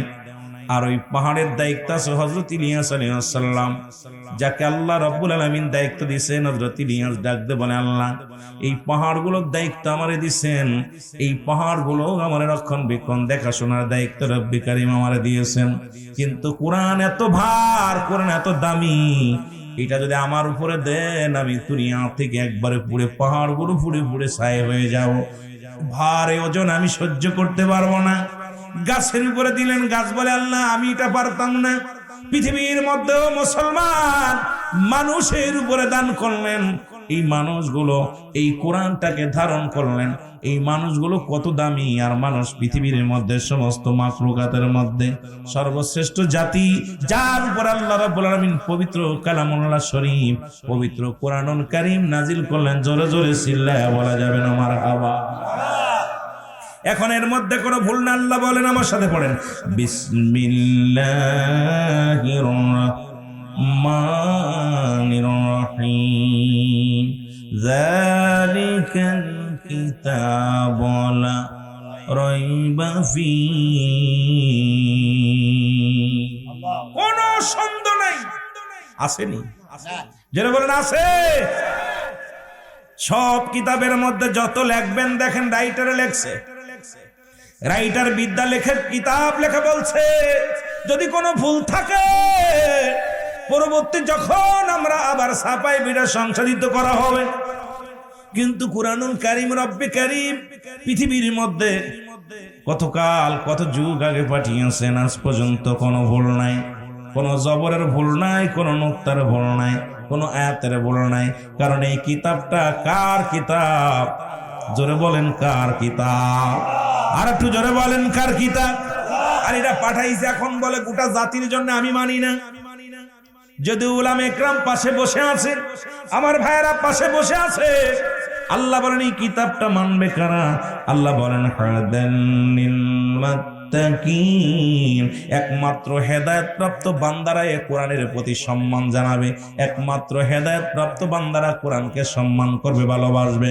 এখন এই দুনিয়ার মধ্যে অমিনান নাস, মানুষের মধ্যে মাকুলু, তারা বলবে আমান্না, তারা ঈমান আনছে বিল্লাহি, আল্লাহর প্রতি, অবিল আখিরা, আখিরাতের প্রতি বিশ্বাস স্থাপন করেছে।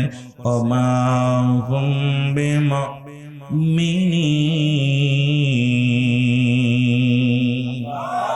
মুনাফিক তো আছে, আল্লাহ নিজে ধরেই দেয়।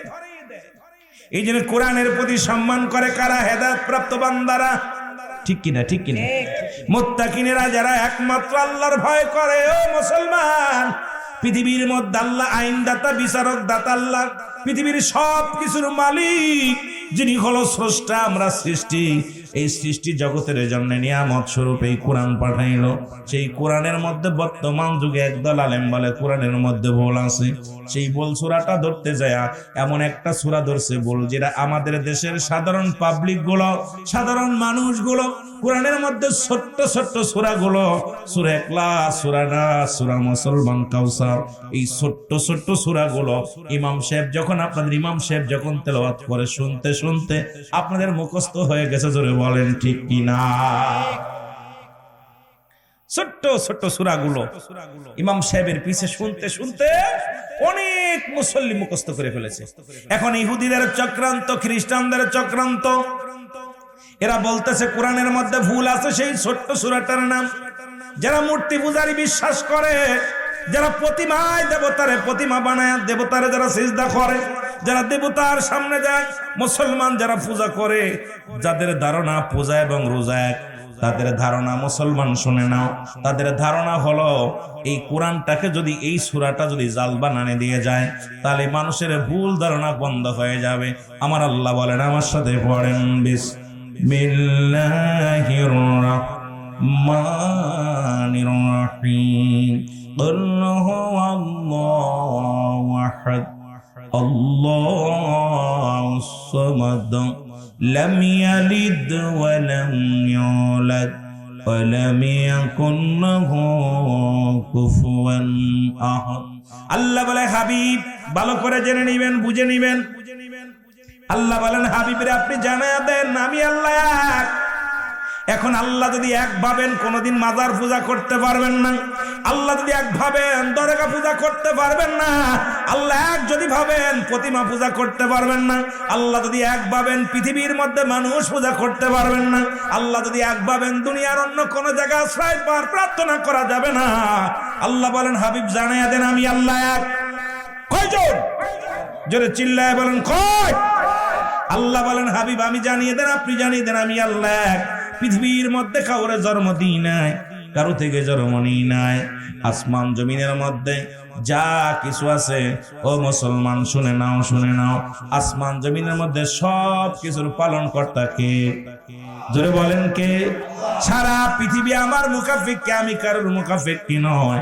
সুতরাং ইয়া দ্বারা প্রমাণ হয় রব্বে কারীম এই পৃথিবীর স্রষ্টা, তার একমাত্র মালিক, একমাত্র প্রভু। পৃথিবীর মধ্যে দ্বিতীয় সেজদার প্রয়োজন নাই। জোরে বলেন ঠিক কিনা? এখন আমাদের দেশের মানুষগুলি ইহুদিদের দালাল, খ্রিস্টানদের দালাল, ইহুদিদের দালাল, খ্রিস্টানদের দালাল, নাসারাদের দালাল। তারা চিন্তা করে যদি এই সূরাটা যদি একবার জাল বানায় দেয়া যায়, তাহলে মানুষ আমাদেরকেও সিজদা করবে, আমাদেরকেও পূজা করবে, আমাদেরকেও মানবে। আর যদি এটা যদি সঠিক থাকে, তাহলে আমাদের প্রত্যেকে মন উঠায় নিবে। কারণ তারা চন্ড পূজা করত, তারা প্রতিমা পূজা করত, তারা তারকা পূজা করত, তারা গাছ পূজা করত, কারণ তাদের বহু খোদা ছিল। জোরে বলেন ঠিক কিনা? আর একটু জোরে বলো ঠিক কিনা? কষ্ট হচ্ছে আপনাদের? কষ্ট হচ্ছে? আমরা একমাত্র ইবাদত করব কার? আরো জোরে বলেন কার? আরে ইবাদত করার জন্য এই দুনিয়ার মধ্যে বোঝানোর জন্য আসলেন কে? ওমা আরসালনাকা ইল্লা রাহমাতাল লিল আলামিন। জোরে জোরে চিল্লায় বলা যাবে না মারহাবা। এই রহমতের নবী পৃথিবীর মধ্যে আসলেন। নবী কয় হায়াতি খায়রুল লাকুম। ও আলেম ওলামা ইকরাম, আল্লাহর নবী ডাক দিয়ে বলে, উম্মতিরা শোনো, আমি নবী দুনিয়ার মধ্যে আগমন করলাম আমার উম্মতের কল্যাণের জন্য। এই পৃথিবীর মধ্যে আমার উম্মতিরা শোনব, এই দুনিয়ায় আমাকে প্রেরণ করলেন, আমাকে পাঠানোর একটা উদ্দেশ্য হলো আমি নবী তোমাদের জন্য রহমত স্বরূপ। জোরে জোরে বলো মারহাবা। নবী কয় হায়াতি খায়রুল লাকুম, আমার হায়াতের জিন্দেগিটা। কত মজার কথা। নবী বলেন আমার হায়াতের জিন্দেগিটা আমার উম্মতের জন্য কল্যাণ স্বরূপ। ও যুবক, কারণ আমার উম্মতের সঙ্গে কথাবার্তা বলেছি, উম্মতের সঙ্গে চলাফেরা করেছি, উম্মতরা যেমন ঘর সংসার করে আমি এমনি করেছি। এই জন্য আমার দেশের কিছু মৌলবী আছে কয় নবী আমগার মতো মানুষ। আরে বোকার দলেরা শোন, কারণ নবীর সঙ্গে কোনো মেশাল চলে না। কার লগে মেশাল দাও শুনে নাও। নবী কয় আমি পৃথিবীর মধ্যে আগমন করলাম উম্মতের কল্যাণের জন্য, আবার দুনিয়া থেকে বিদায় নিলাম। ওয়াফাতি খায়রুল লাকুম, নবী কয় আমার ওয়াফাতটাও, আমার ইন্তেকাল শরীফটা আমার উম্মতের জন্য কল্যাণ স্বরূপ। কারণ আমার নবী দুনিয়ার মধ্যে আগমন করছে উম্মতের জন্য, বিদায় নিছে উম্মতের জন্য। জোরে জোরে চিল্লায়া বলা যাবে না মারহাবা।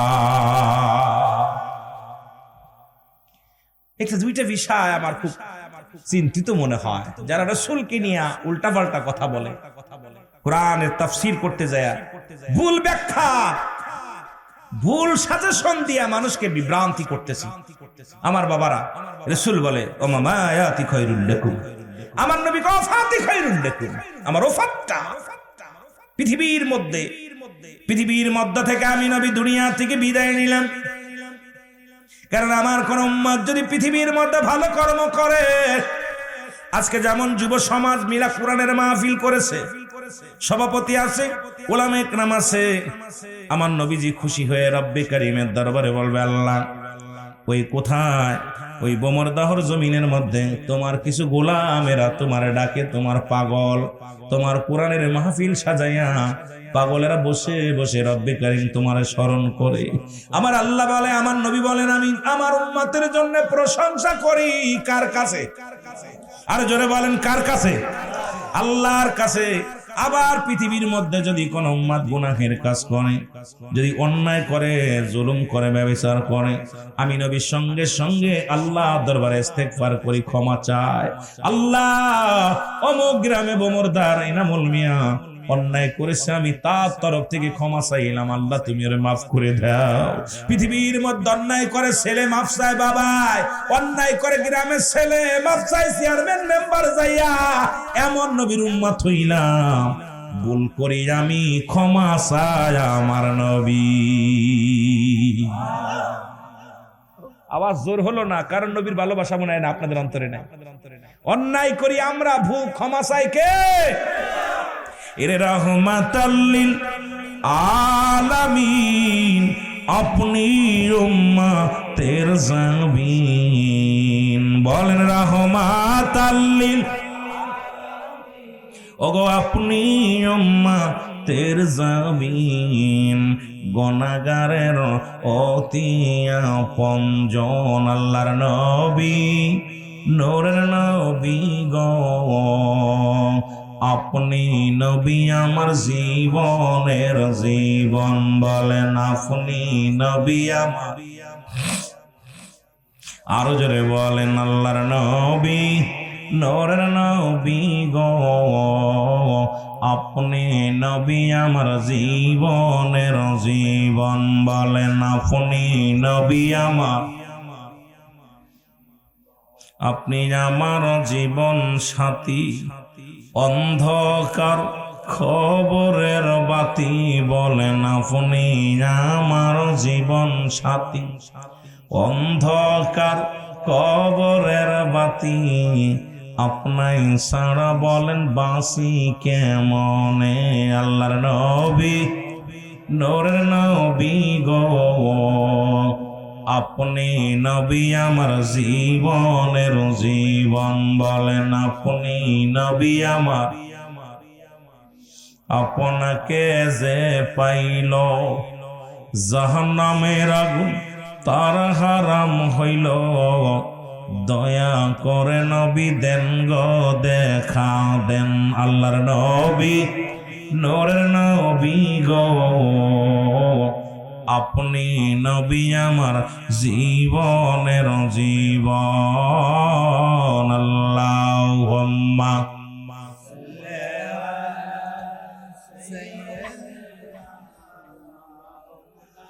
আরো জোরে বলেন আলা আলি সাইয়্যিদিনা। এ দুনিয়ার মুসলমান,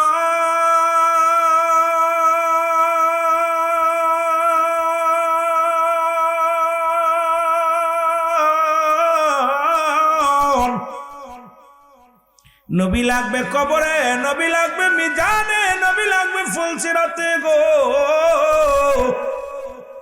নবী বিনা কোনো বান্ধব নাই, নবী বিনা কোনো দরদি নাই, নবী বিনা কোনো উপায় নাই। রে বন্ধুগণ আমার শুনে নাও, কারণ পৃথিবীর মধ্যে রব্বে কারীম এমন একজন নবী পাঠাইলেন যে নবীর উম্মত হওয়ার জন্যে যুগে যুগে অসংখ্য নবীর আফসোস করেছে, বিনা দরখাস্তই বিনা চাওয়ায়। এমন নবীর উম্মত আমরা হইলাম, সেই নবীর দরবারে বারবার সালাম পৌঁছায়। জোরে জোরে বলেন ঠিক কিনা? এই নবীর ভালোবাসা প্রকৃত ঈমান গো। এই দয়াল নবীর প্রেম ভালোবাসা যার অন্তরে যতটুক, তার ঈমান বলতে ততটুক। যে নবীর প্রেম ভালোবাসা যার অন্তরে নাই, তার ঈমান বলতে কিচ্ছু নাই, সরাসরি বেঈমান। কিছু কথা বললে বুঝতে পারবেন বাবারা আমার। এর কোরআন হাদিস থেকে কথাগুলো বলবো, লক্ষ্য করে সম্মান দরদি বন্ধুরা আমার।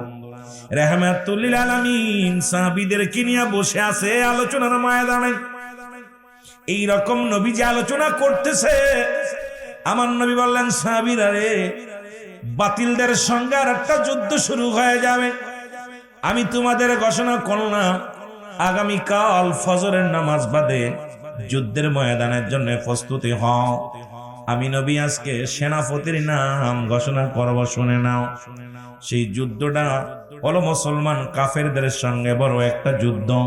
যুদ্ধটার নাম হলো হুনাইনের যুদ্ধ। জোরে জোরে চিল্লা বলা যাবে না মারহাবা।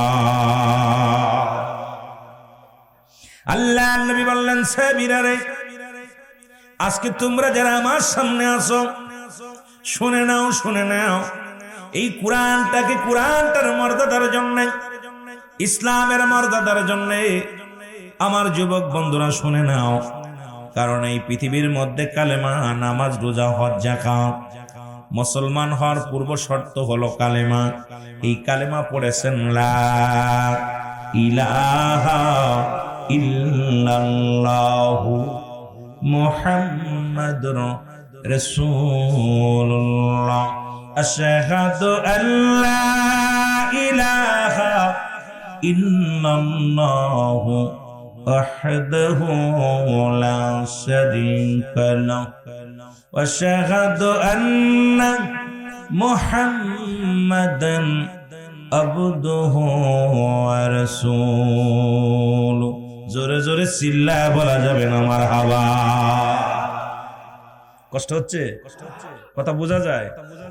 অনেক দিন পরে আসছে আপনাদের কথাগুলো। খুব, আমি এত বড় আলেম না, আমার আগে যারা আলোচনা করেছে গুরুত্বপূর্ণ আলোচনা করে গেছে, সেই তুলনায় আমি আপনাদের কিছু দিতে পারবো না।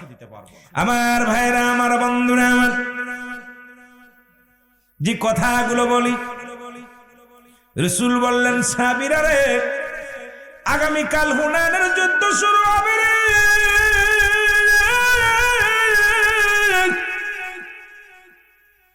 সত্য মিথ্যার মধ্যে একটা বিশাল জয় পরাজয় হবে গো। আমি নবী ওই যুদ্ধের জন্য সাহাবীদের মধ্যে নাম ঘোষণা করতে চাই। সাহাবীরা অপেক্ষা আছে রাসূলুল্লাহ কার নাম বলে, নবীজি কার নামটা বলে, কে সেই সৌভাগ্যবান ব্যক্তি। নবীর জবান দিয়া সেনাপতি বানাবে, নবীর জবান দিয়া বলবা অমুক সেনাপতি আছে। রাসূলুল্লাহ তিনজন সাহাবীর নাম ঘোষণা করলেন। তাদের মধ্যে এক নাম্বার সেনাপতি যিনি ওই জমিনের মধ্যে উপস্থিত নাই, উপস্থিত যত মুসল্লি আছে, যত সাহাবীরা আছে, রাসূলের মুখের দিকে তাকিয়ে আছে। নবীজি বললেন, আগামীকাল যুদ্ধের যাত্রা শুরু হবে, আর হুনাইনের যুদ্ধে 1 নম্বরে নেতৃত্ব দিবে আমার প্রিয় সাহাবী হযরতে হুযায়ফা রাদিয়াল্লাহু তাআলা। জোরে জোরে চিল্লায়া বলা যাবে না মারহাবা। দুঃখের দিনের দরদি মর নবী কামলিওয়ালা, নবী কামলি। আরো জোরে বলেন, দুঃখের দিনের দরদি মর নবী কামলিওয়ালা, নবী কামলিওয়ালা। তুমি আসবে ভবে জগতে জ্বলবে সরকলালা, নবী কামলিওয়ালা। বল দুঃখের দিনের দরদি নবী কামলিওয়ালা, নবী কামলিওয়ালা। জোরে বলেন মারহাবা। এ বন্ধুগণ আমার গভীর মনোযোগ, রাসূল ডাক দিয়ে বলেন, সাহাবীরা রে,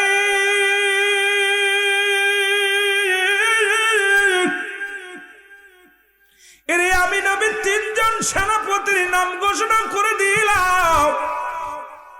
এরে 1 নম্বর হুনাইনের যুদ্ধে নেতৃত্ব দিবে আমার প্রিয় সাহাবী। ও মুসলমান শুনে নাও। সাহাবীরা সব আশ্চর্য হয়ে গেলেন, ঘটনা কি? হুযায়ফা তো ময়দানে নাই, হুযায়ফার তো দেখি না। হুজুর নামটা ঘোষণা করলেন, আর হুযায়ফার নিশ্চিত মৃত্যুবরণ হবে। কারণ যে যুদ্ধের ময়দানে রাসূলুল্লাহ 1-এর অধিক সেনাপতির নাম ঘোষণা করত। কি হলো ভাই, সাউন্ডটা ঠিক করেন, একটু টোনটা কমাই দিয়া, ইকো কমাই দেন, দিয়া মোটামুটি চালান, সুন্দর আওয়াজ হচ্ছে। যে যুদ্ধের ময়দানে রাসূলুল্লাহ 1-এর অধিক সেনাপতির নাম ঘোষণা করত, 2 জন বললে 1 জন মারা যেত, 3 জন বললে 2 জন শাহাদাতের পেয়ালা পান করত। যে যুদ্ধের ময়দানে রাসূল 1 জনের নাম বলতেন, সেই যুদ্ধে সাহাবী বিজয় হয়ে বীরের বেশে রাসূলুল্লাহর কদমের মধ্যে হাজির হয়ে যেত। জোরে বলেন আল্লাহু আকবার। এখন হুনাইনের যুদ্ধের সেনাপতি কয়জন? জোরে বলেন কয়জন? 3 জন সেনাপতি। রাসূল বললেন, সাহাবীরা রে, আমি 3 জনের নাম ঘোষণা করে দিলাম। এই 3 জনের নাম, কিন্তু 1 নাম্বার সেনাপতি ওখানে নাই। উনি গেছে বিবাহ করতে, নতুন বিবাহ করতে গেছে। আমার বন্ধুরা আজকে একটা দিন মাহফিল শোনার জন্য যারা আসতে পারেন নাই, যারা এখনো বাড়ি থেকে কান দিয়া শুনতেছেন, আলোচনা খেয়াল করে শোনেন। রাসূলের সাহাবী হুযায়ফা রাদিয়াল্লাহু তাআলা, উনি বিবাহ বন্ধনে আবদ্ধ হওয়ার জন্য বিয়ে করতে গেছে মক্কা মদিনার সুন্দরী নারী। বিয়ের জন্য রওনা হয়েছে, এদিক নবীজিদের সেনাপতি বানিয়ে দিছে। ও মুসলমান শুনে নাও, চিঠিখানা যখন নবীজি হাতের দিলেন, 3 জনকে 3টা চিঠি দিলেন। হুযায়ফার চিঠি, হুযায়ফা তো মজলিসে নাই। হুযায়ফার পত্রখানা এক পথিকের হাতে দিলেন, নিয়া হুযায়ফার কাছে পৌঁছায় দিলেন। হুযায়ফা বিবাহ কাজ শুধু আনুষ্ঠানিকতা বাদ, মোনাজাত বাদ, দোয়া করে। নবীর সাহাবীরা কোন বিবাহ অনুষ্ঠান হলে এক জায়গা বসে দোয়া করতেন, দোয়া করে কিছু খুরমা খাইতেন, খেজুর খাইতেন, কারণ এটা সুন্নাতে রাসূল, আমার নবীজির হুকুম ছিল। জোরে জোরে চিল্লায় বলো মারহাবা। হুযায়ফার বিয়া হয়ে গেল। চিঠিখানা এক ইহুদি এনে বলেন, হুযায়ফা রে, রাহমাতুল লিল আলামিন একটা চিঠি দিছে, তোমার চিঠিখানা নাও। হুযায়ফা যখন চিঠিখানা হাতের মধ্যে নিলেন, হাতের মধ্যে নিয়ে চিঠির মধ্যে লেখা দেখে, হুযায়ফা, আমার প্রিয় সাহাবী হুযায়ফা রে, আগামীকাল হুনাইনের যুদ্ধে ফজরের নামাজ বাদে রওনা হব। ও আমার সাহাবী, আমি তোমার 1 নাম্বার সেনাপতি বানিয়েছি। ও হুযায়ফা, ইতি তোমার নবী রাহমাতাল লিল আলামিন। জোরে জোরে চিল্লায়া বলা যাবে না মারহাবা। সর্বশেষ পরিশেষে রাহমাতাল লিল আলামিন। হুযায়ফা চিঠির মধ্যে চুমা দিলেন। হুযায়ফা চিঠিখানা বুকের সঙ্গে টেনে ধরলেন। হযরত হুযায়ফা চিঠিখানা চুমা দিয়া মাথার মধ্যে লাগাইয়া চিৎকার মেরে বলে, ইয়া রাসূলুল্লাহ, ইয়া হাবিবাল্লাহ, আজকে ফজরের নামাজ বাদে আমি ফজরের নামাজ বাদে যুদ্ধের ময়দানে যেতে হবে ইয়া রাসূলুল্লাহ। আমি বিবাহ বন্ধনে আবদ্ধ হওয়ার জন্য এখানে এসেছি ইয়া রাসূলুল্লাহ। তার মানে আমি 1 নাম্বার সেনাপতি, আমার পরেও আরো আছে। সুতরাং এই যুদ্ধের ময়দানে আমি হয়তো আর ফিরে আসব না। কারণ হুযায়ফা রাদিয়াল্লাহু তাআলা, এ মুসলমান, গভীর মনোযোগ, চোখের পানি ছেড়ে কান্দে, ইয়া রাসূলুল্লাহ, ইয়া হাবিবাল্লাহ, আমি ভুল করেছি গো নবী। কারণ আপনার সামনে থাকলে ক্ষুধা নিবারণ হয়ে যায়, আপনাকে দেখলে ঘুম হারাম হয়ে যায়, আপনাকে দেখলে মনের দুঃখ দূর হয়ে যায়। আমি আমার রাসূলের কদম থেকে অনেক দূরে আছি, আমি ভুল করেছি মনে হয়। সঙ্গে সঙ্গে উঠে দাঁড়ায়া উপস্থিত মুসল্লিদের ডাক দিয়ে বলে, ভাইয়েরা, এ আমার ভাইয়েরা, তোমরা থাকো, আমি গেলাম আমার রাসূলুল্লাহর কাছে। জোরে বলেন না মারহাবা। রাসূলকে কত ভালোবাসতেন মুসলমান আমার। এ গাঙ্গির বাবারা, রাহমাতুল লিল আলামিন আমার নবীর কদমের মধ্যে রওনা হয়ে গেলেন। পিছন থেকে ডাক দে বলে, হুযায়ফা রে, সবে মাত্র বিবাহ হলো, একটু তুমিও কোনদিন আমার মেয়েটাকে দেখো নাই, মেয়েও তোমার দেখে নাই। সুতরাং নতুন বিবি হুযায়ফা রে, তোমার বিবিও তোমারে দেখে নাই, তুমিও বিবিরে দেখো নাই। হুযায়ফা, বিবাহ হয়ে গেল, তোমার বিবির একটু দেখে যাও, তোমার বিবির তুমি দেখে যাও। হুযায়ফা কয়, না, আমার সময় নাই, রহমতের নবী যুদ্ধের রওনা দিবে রে, আমি সেনাপতি, সুতরাং আর সময় নাই। কই রওনা হয়ে গেলেন। পিছন থেকে বিবি মুসলমান কেউ ঠেকাইতে পারলেন না। হুযায়ফা চলে আসলেন রাসূলুল্লাহর কদমের মধ্যে। নবীজি হুযায়ফাকে দেখে একটা মিষ্টি হাসি দিলেন। রাসূল বলেন, হুযায়ফা রে, তুমি আইছো বলি, ইয়া রাসূলুল্লাহ, ইয়া হাবিবাল্লাহ, আমি আপনার কদমের মধ্যে বান্দা হাজির হয়ে গেছে। ইয়া রাসূলুল্লাহ, ইয়া হাবিবাল্লাহ। নবী বলেন, হুযায়ফা রে, তাড়াতাড়ি তুমি যুদ্ধের সরঞ্জাম গুছায় নাও, কারণ ফজরের নামাজ বাদে, কারণ আমরা রওনা দিব, তোমরা রওনা দিবা যুদ্ধের ময়দানে। কারণ রাসূলুল্লাহর কাছে 1 নাম্বার প্রিয় ছিল নামাজ। এই জন্য যখনই কোন যুদ্ধের ময়দানে যাইতেন, নামাজ শেষ করে দোয়া করে রওনা দিতেন। ও মুসলমান, শুনে নাও, কারণ রাসূলুল্লাহর কাছে 1 নাম্বার প্রিয় ছিল কি? নামাজ। জোরে বলো, কি ছিল? আর একটু জোরে বলো। 1 নম্বরে কি ছিল? নামাজ। এখন আমি যদি নামাজের ওয়াজ করি বড় কষ্ট হয়। আজকে আমার সমাজে মাওলানা আলেম ওলামা যারা আসি শুধু নামাজের ওয়াজ করি। নামাজের ওয়াজ করার দরকার ছিল কাদের কাছে? অমুসলিমদের কাছে। কিন্তু মুসলমানদের কাছে নামাজের ওয়াজ করা লাগে, বড় লজ্জা লাগে। কারণ যারা নবীরে ভালোবাসেন, আমার নবীর কাছে 1 নাম্বার প্রিয় ছিল নামাজ। 2 নাম্বার নবীর কাছে ছিল তার উম্মতগণ। 3 নাম্বার নবীর কাছে ছিল তার বিবিগণ। কোনদিন রাসূলুল্লাহ মুসলমান শুনে নাও, আমার নবীজি তার বিবিদেরকে অত্যন্ত ভালোবাসতেন। আজকে আমার মারা যারা আলোচনা শোনো, আমার মাদের জন্য প্যান্ডেল করা হয়েছে, মারা শোনো। আমার রাসূলুল্লাহর কাছে প্রিয় ছিল তার বিবিগণ। বিবিদেরকে অত্যন্ত ভালোবাসতেন, মায়া করতেন, সম্মান করতেন। আমার বাবারা, আমার অন্যর বউ না, অন্যর বিবিদেরকে এত ভালোবাসেন নাই, কোনোদিন দেখে করেন নাই। সুতরাং আমরা যারা নিজের বউ বাদ অন্য দিক তাকায়, কারণ আমাদের কপাল বন্ধ, আমাদের কপাল খারাপ। জোরে জোরে চিল্লায় বলেন ঠিক কিনা? আমার ভাইরা, আমার বন্ধুরা, আমার রাসূলুল্লাহর কাছে 4 নাম্বার প্রিয় ছিল সুগন্ধি জিনিস।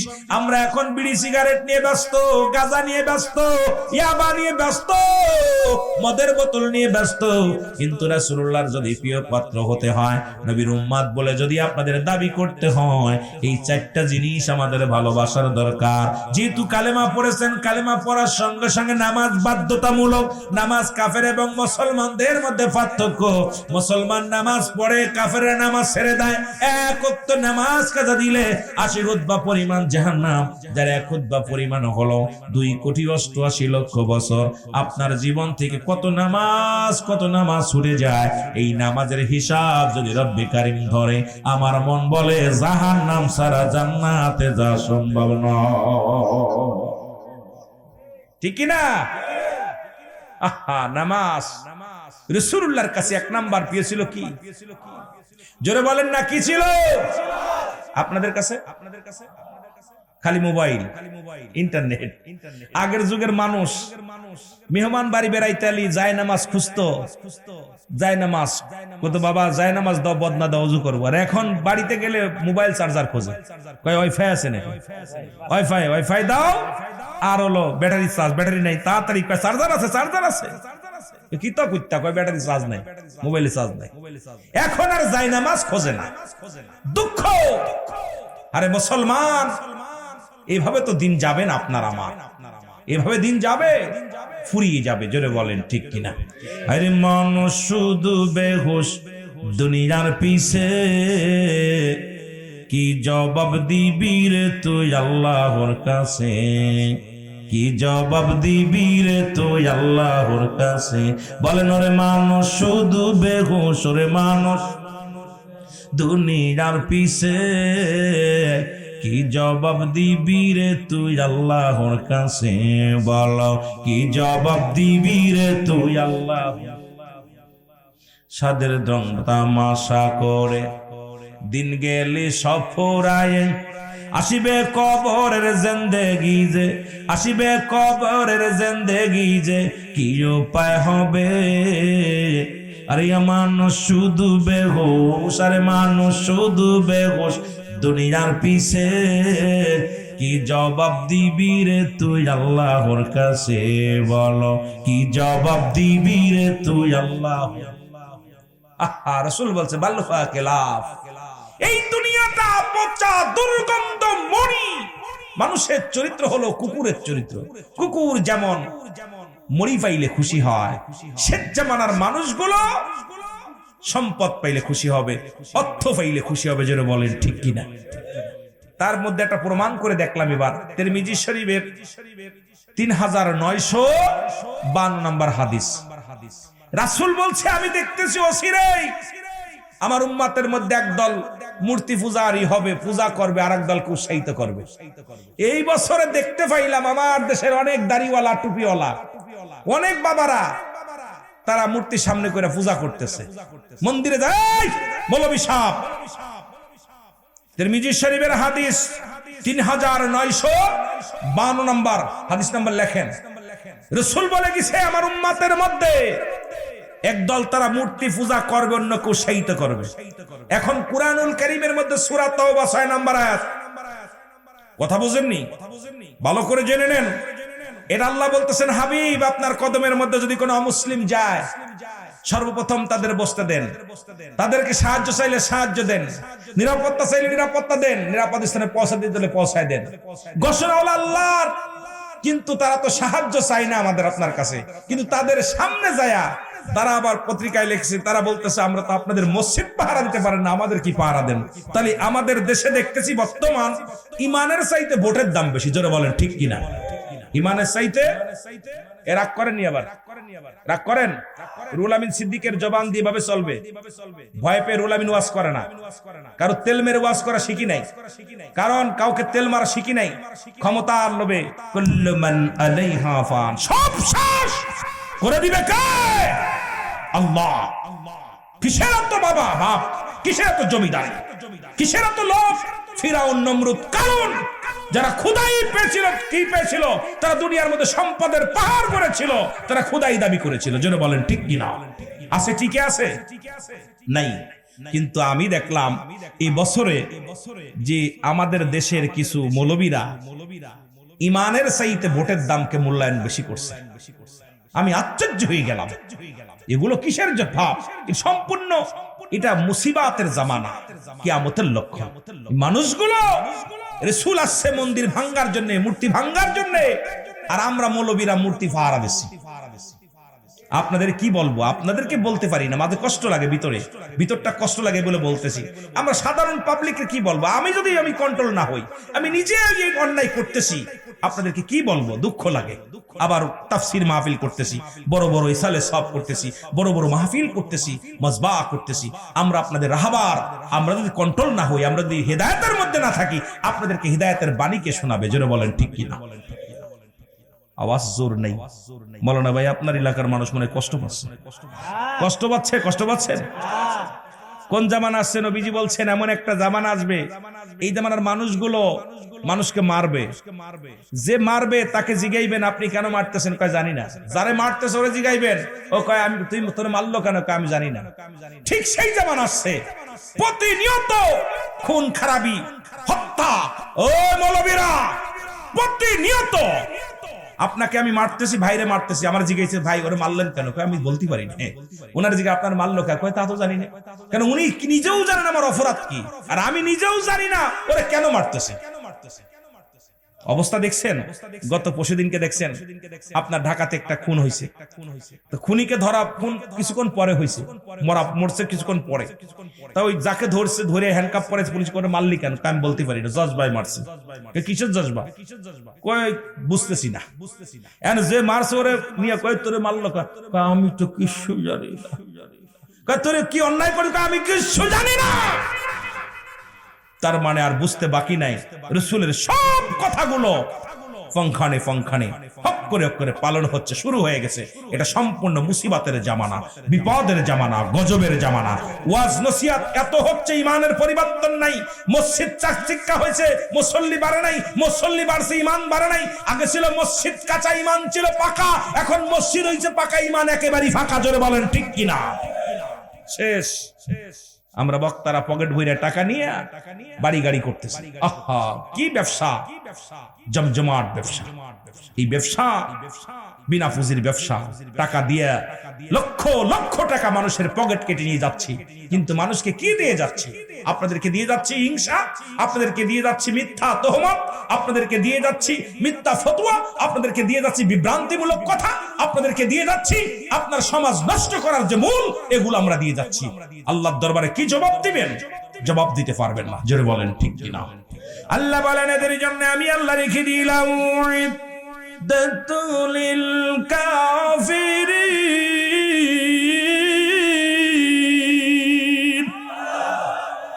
এই কাফের বেঈমান মুনাফিকদের জন্য। এই বাবা উঠলা কে? এই কিছে? এক নাম্বার দরকার নাই, সব বয়া থাকবেন। আল্লাহ যেন আমাদেরকে যেন ডায়াবেটিস থেকে মুক্ত দান করে। আমিন বলেন, আমিন বলেন। আল্লাহ আজকে যারা বসে থাকে আল্লাহ চিরতরে ডায়াবেটিস মাফ করে দিবে।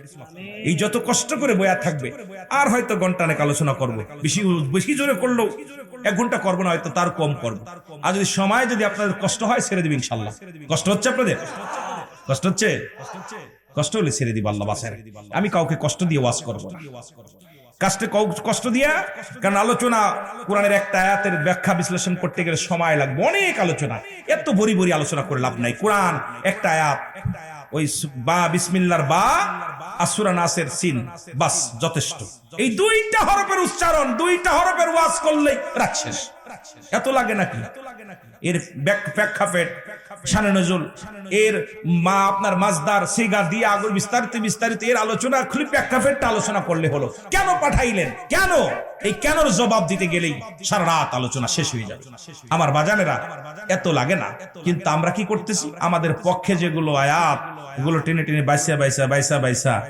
আমি মাঝে মাঝে একটা কথা বললে অনেকে কষ্ট পায়, যিনি বলি না যে আজকে কোরআনটাকে 3 ভাগে ভাগ করেছি। একদল নিচে সওয়াবের উদ্দেশ্যে, একদল নিচে রাজনীতির উদ্দেশ্যে, আরেক দল নিচে মুরিদ বাড়ার জন্য। কথা বুঝেননি? কথা বোঝেন? রাগ করেন? এখন আমরা 3 দল নিছি, কারণ 3টা কোরআনটার 3টা ভাগ করছে। কয়টা ভাগ করছে? বাংলাদেশে এখন বর্তমান যারা পীর আছে, যত মুরিদ বাড়বে সে মুরিদের আয়াত নেছে। যত মুরিদ, কত মুরিদ, আমার এত হাজার মুরিদ, আমার এত হাজার মুরিদ, কারণ মুরিদ এখন বাড়া শুরু করছে। পীর এখন ঘরে ঘরে, অথচ পীর বানায় আল্লাহ। আল্লাহ বলে সূরা ইউনূসের মধ্যে 11 নম্বর পারা 62 নম্বর আয়াত, আল্লাহ নিজেই তো কালা সাবধান, ইন্না নিচালা ইন্না উদাল্লাহি, আল্লাহর তরফ থেকে যারা ওলি হয়, লা নাইখাফুন শব্দের অর্থ ভয়, ওয়ালা যদি অবস্থান করে হুমদের উপরে হাজানুন, তাদের কোনো চিন্তা ভাবনা কিচ্ছু নাই। জোরে বলেন মারহাবা। আর একটু জোরে বলেন। কষ্ট, এই কথাগুলো বলতে গেলে কিছু কথা গরম বাতে বিলাই বাজার। আমাদের অনেক আলেমরা কষ্ট পাবে, আবার এই পক্ষের লোক যারা তারা কষ্ট পাবে। তবে ভাই, কষ্ট পান, দুঃখ নাই, কিন্তু ঈমান নিয়ে কবরে যান। জোরে বলেন ঠিক কিনা? আমার ভাইরা, আমার বন্ধুরা, আমার যে কথাগুলো বলতেছি দিলের কান্ডা লাগা শোনা নাও। আমার নবী রাহমাতুল লিল আলামিন আমার বাবারা, নবীজি যখন সেনাপতির নাম ঘোষণা করলেন, মনে আসেনি হযরত হুযায়ফা রাদিয়াল্লাহু তাআলা, উনি দৌড়ে আসলেন নবীর কাছে। নবীজি ফজরে আজান হলো, হযরত বেলাল রাদিয়াল্লাহু তাআলা আজান দিলেন, নবীজি ইমামতি করলেন। কেমন নবীর উম্মত আমরা, নবী ইমাম, নবী মুসল্লি।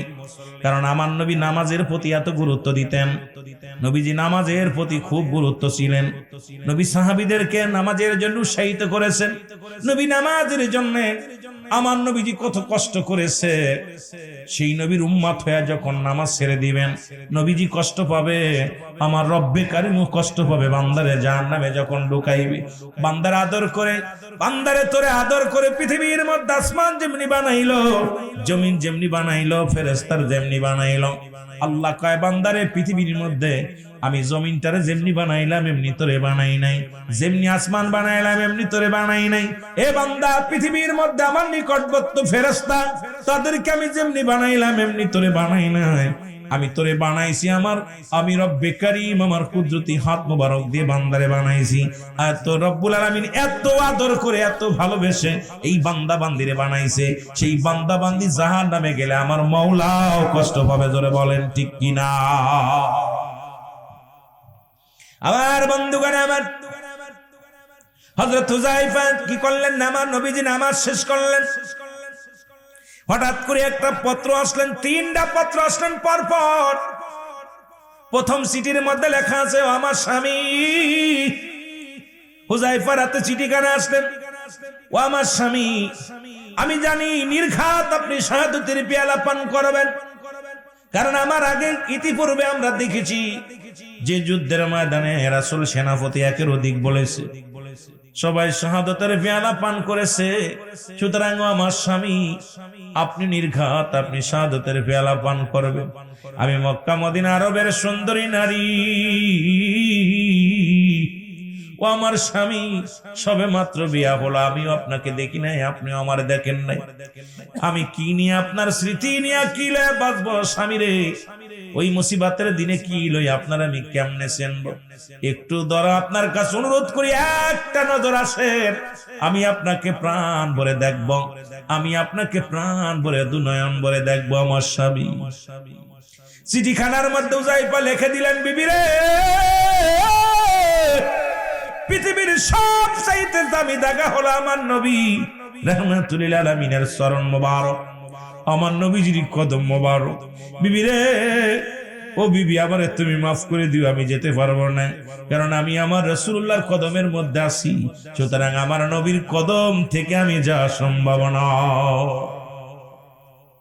চিঠিখানা নিয়ে আবার জমা দিলেন। আবার চিঠি আসলেন, ডাকতে বলে, স্বামী, ও আমার স্বামী, আমি দূর থেকে আপনাকে দেখবো, আপনাকে প্রেম বিনোদন করব না, আমি আপনাকে কখনো আদর করব না, দূর থেকে এক নজরে দেখবো আমি স্বামী। জীবনে কোনোদিন আমি কোন পুরুষ দেখি নাই, জীবনে কোনোদিন আমি কোন পুরুষের চেহারা দেখি নাই, কারণ আপনি আমার স্বামী, আপনাকে এক নজর প্রাণ ভরে দেখবো। ও আমার স্বামী, একবার আয় আমার সামনে, একবার প্রাণ ভরে দেখবো। চিঠির মধ্যে লিখে দিলেন, ও বিবি, তুমি দাবি করো না, কারণ আমি রাহমাতুল লিল আলামিনের কদমের মধ্যে আছি, কিছুক্ষণের মধ্যে আমি যুদ্ধের ময়দানে রওনা দিব। সুতরাং আমার নবীজির মুখ জিয়ারা মুবারক, আমার নবীর কদমের মধ্যে থেকে আমি যত সুখ পাই, যত মজা পাই, পৃথিবীর অন্য কোথাও এত মজা পাই না। জোরে বলেন মারহাবা। আবার একখান চিঠি আসলেন, স্বামী, ও স্বামী, শুধু একবার আমারে দেখবেন, আমিও আপনার একবার দেখবো। চিঠি কানা পাত্রের মধ্যে নিয়ে হুযায়ফা বিবির কত মনটা খারাপ হয়ে গেল। বারবার 3টা চিঠি আসলো, মনটা খারাপ করে বসে আছে আমার নবীজি। তাকায় দেখে হুযায়ফার মনটা বড় মলিন। নবীজি বলে, হুযায়ফা রে, ও হুযায়ফা, তোমার মনটা কেন মলিন? আর তোমার 3টা দেখলাম কাগজ, কি যেন একটা পত্র পড়ো, আবার রেখে দাও, আবার দিয়ে দাও। বলি, ইয়া রাসূলুল্লাহ, ইয়া হাবিবাল্লাহ, আমি আপনার কাছে লুকাইব না, গত বিকেলে আমি বিয়ে করেছি। ইয়া রাসূলুল্লাহ, ইয়া হাবিবাল্লাহ, সন্ধ্যার সময় বিয়ে করেছি। আমার বিবির চেহারা মোবারক আমি দেখি নাই বিবি কেমন, আমিও বিবিরে দেখি নাই, বিবি আমাকে দেখে নাই। বিবি আমাকে দেখার জন্য বড় আকুল হয়ে আছে, বিবি আমাকে দেখার জন্য বড় পাগল হয়ে আছে। ইয়া রাসূলুল্লাহ, ইয়া হাবিবাল্লাহ, অথচ একটু পরেই তো কাফেলায় রওনা দিব, আমরা যুদ্ধের ময়দানে, হুনাইনের যুদ্ধে রওনা দিব। ইয়া রাসূলুল্লাহ, ইয়া হাবিবাল্লাহ, এই কারণে আমি যাইতে পারি না। যাও, আমার নবীজি বললেন হুযায়ফারে, যাও, আমি নবী তোমারে কিছু সময় ছুটি দিলাম, তাড়াতাড়ি যাও, তুমি আসলে পারে কাফেলা ছাড়বে, তুমি যাও। হুযায়ফা চলে গেলেন বিবির কাছে। দূর থেকে বিবিকে ডাকতে বলে, বিবি,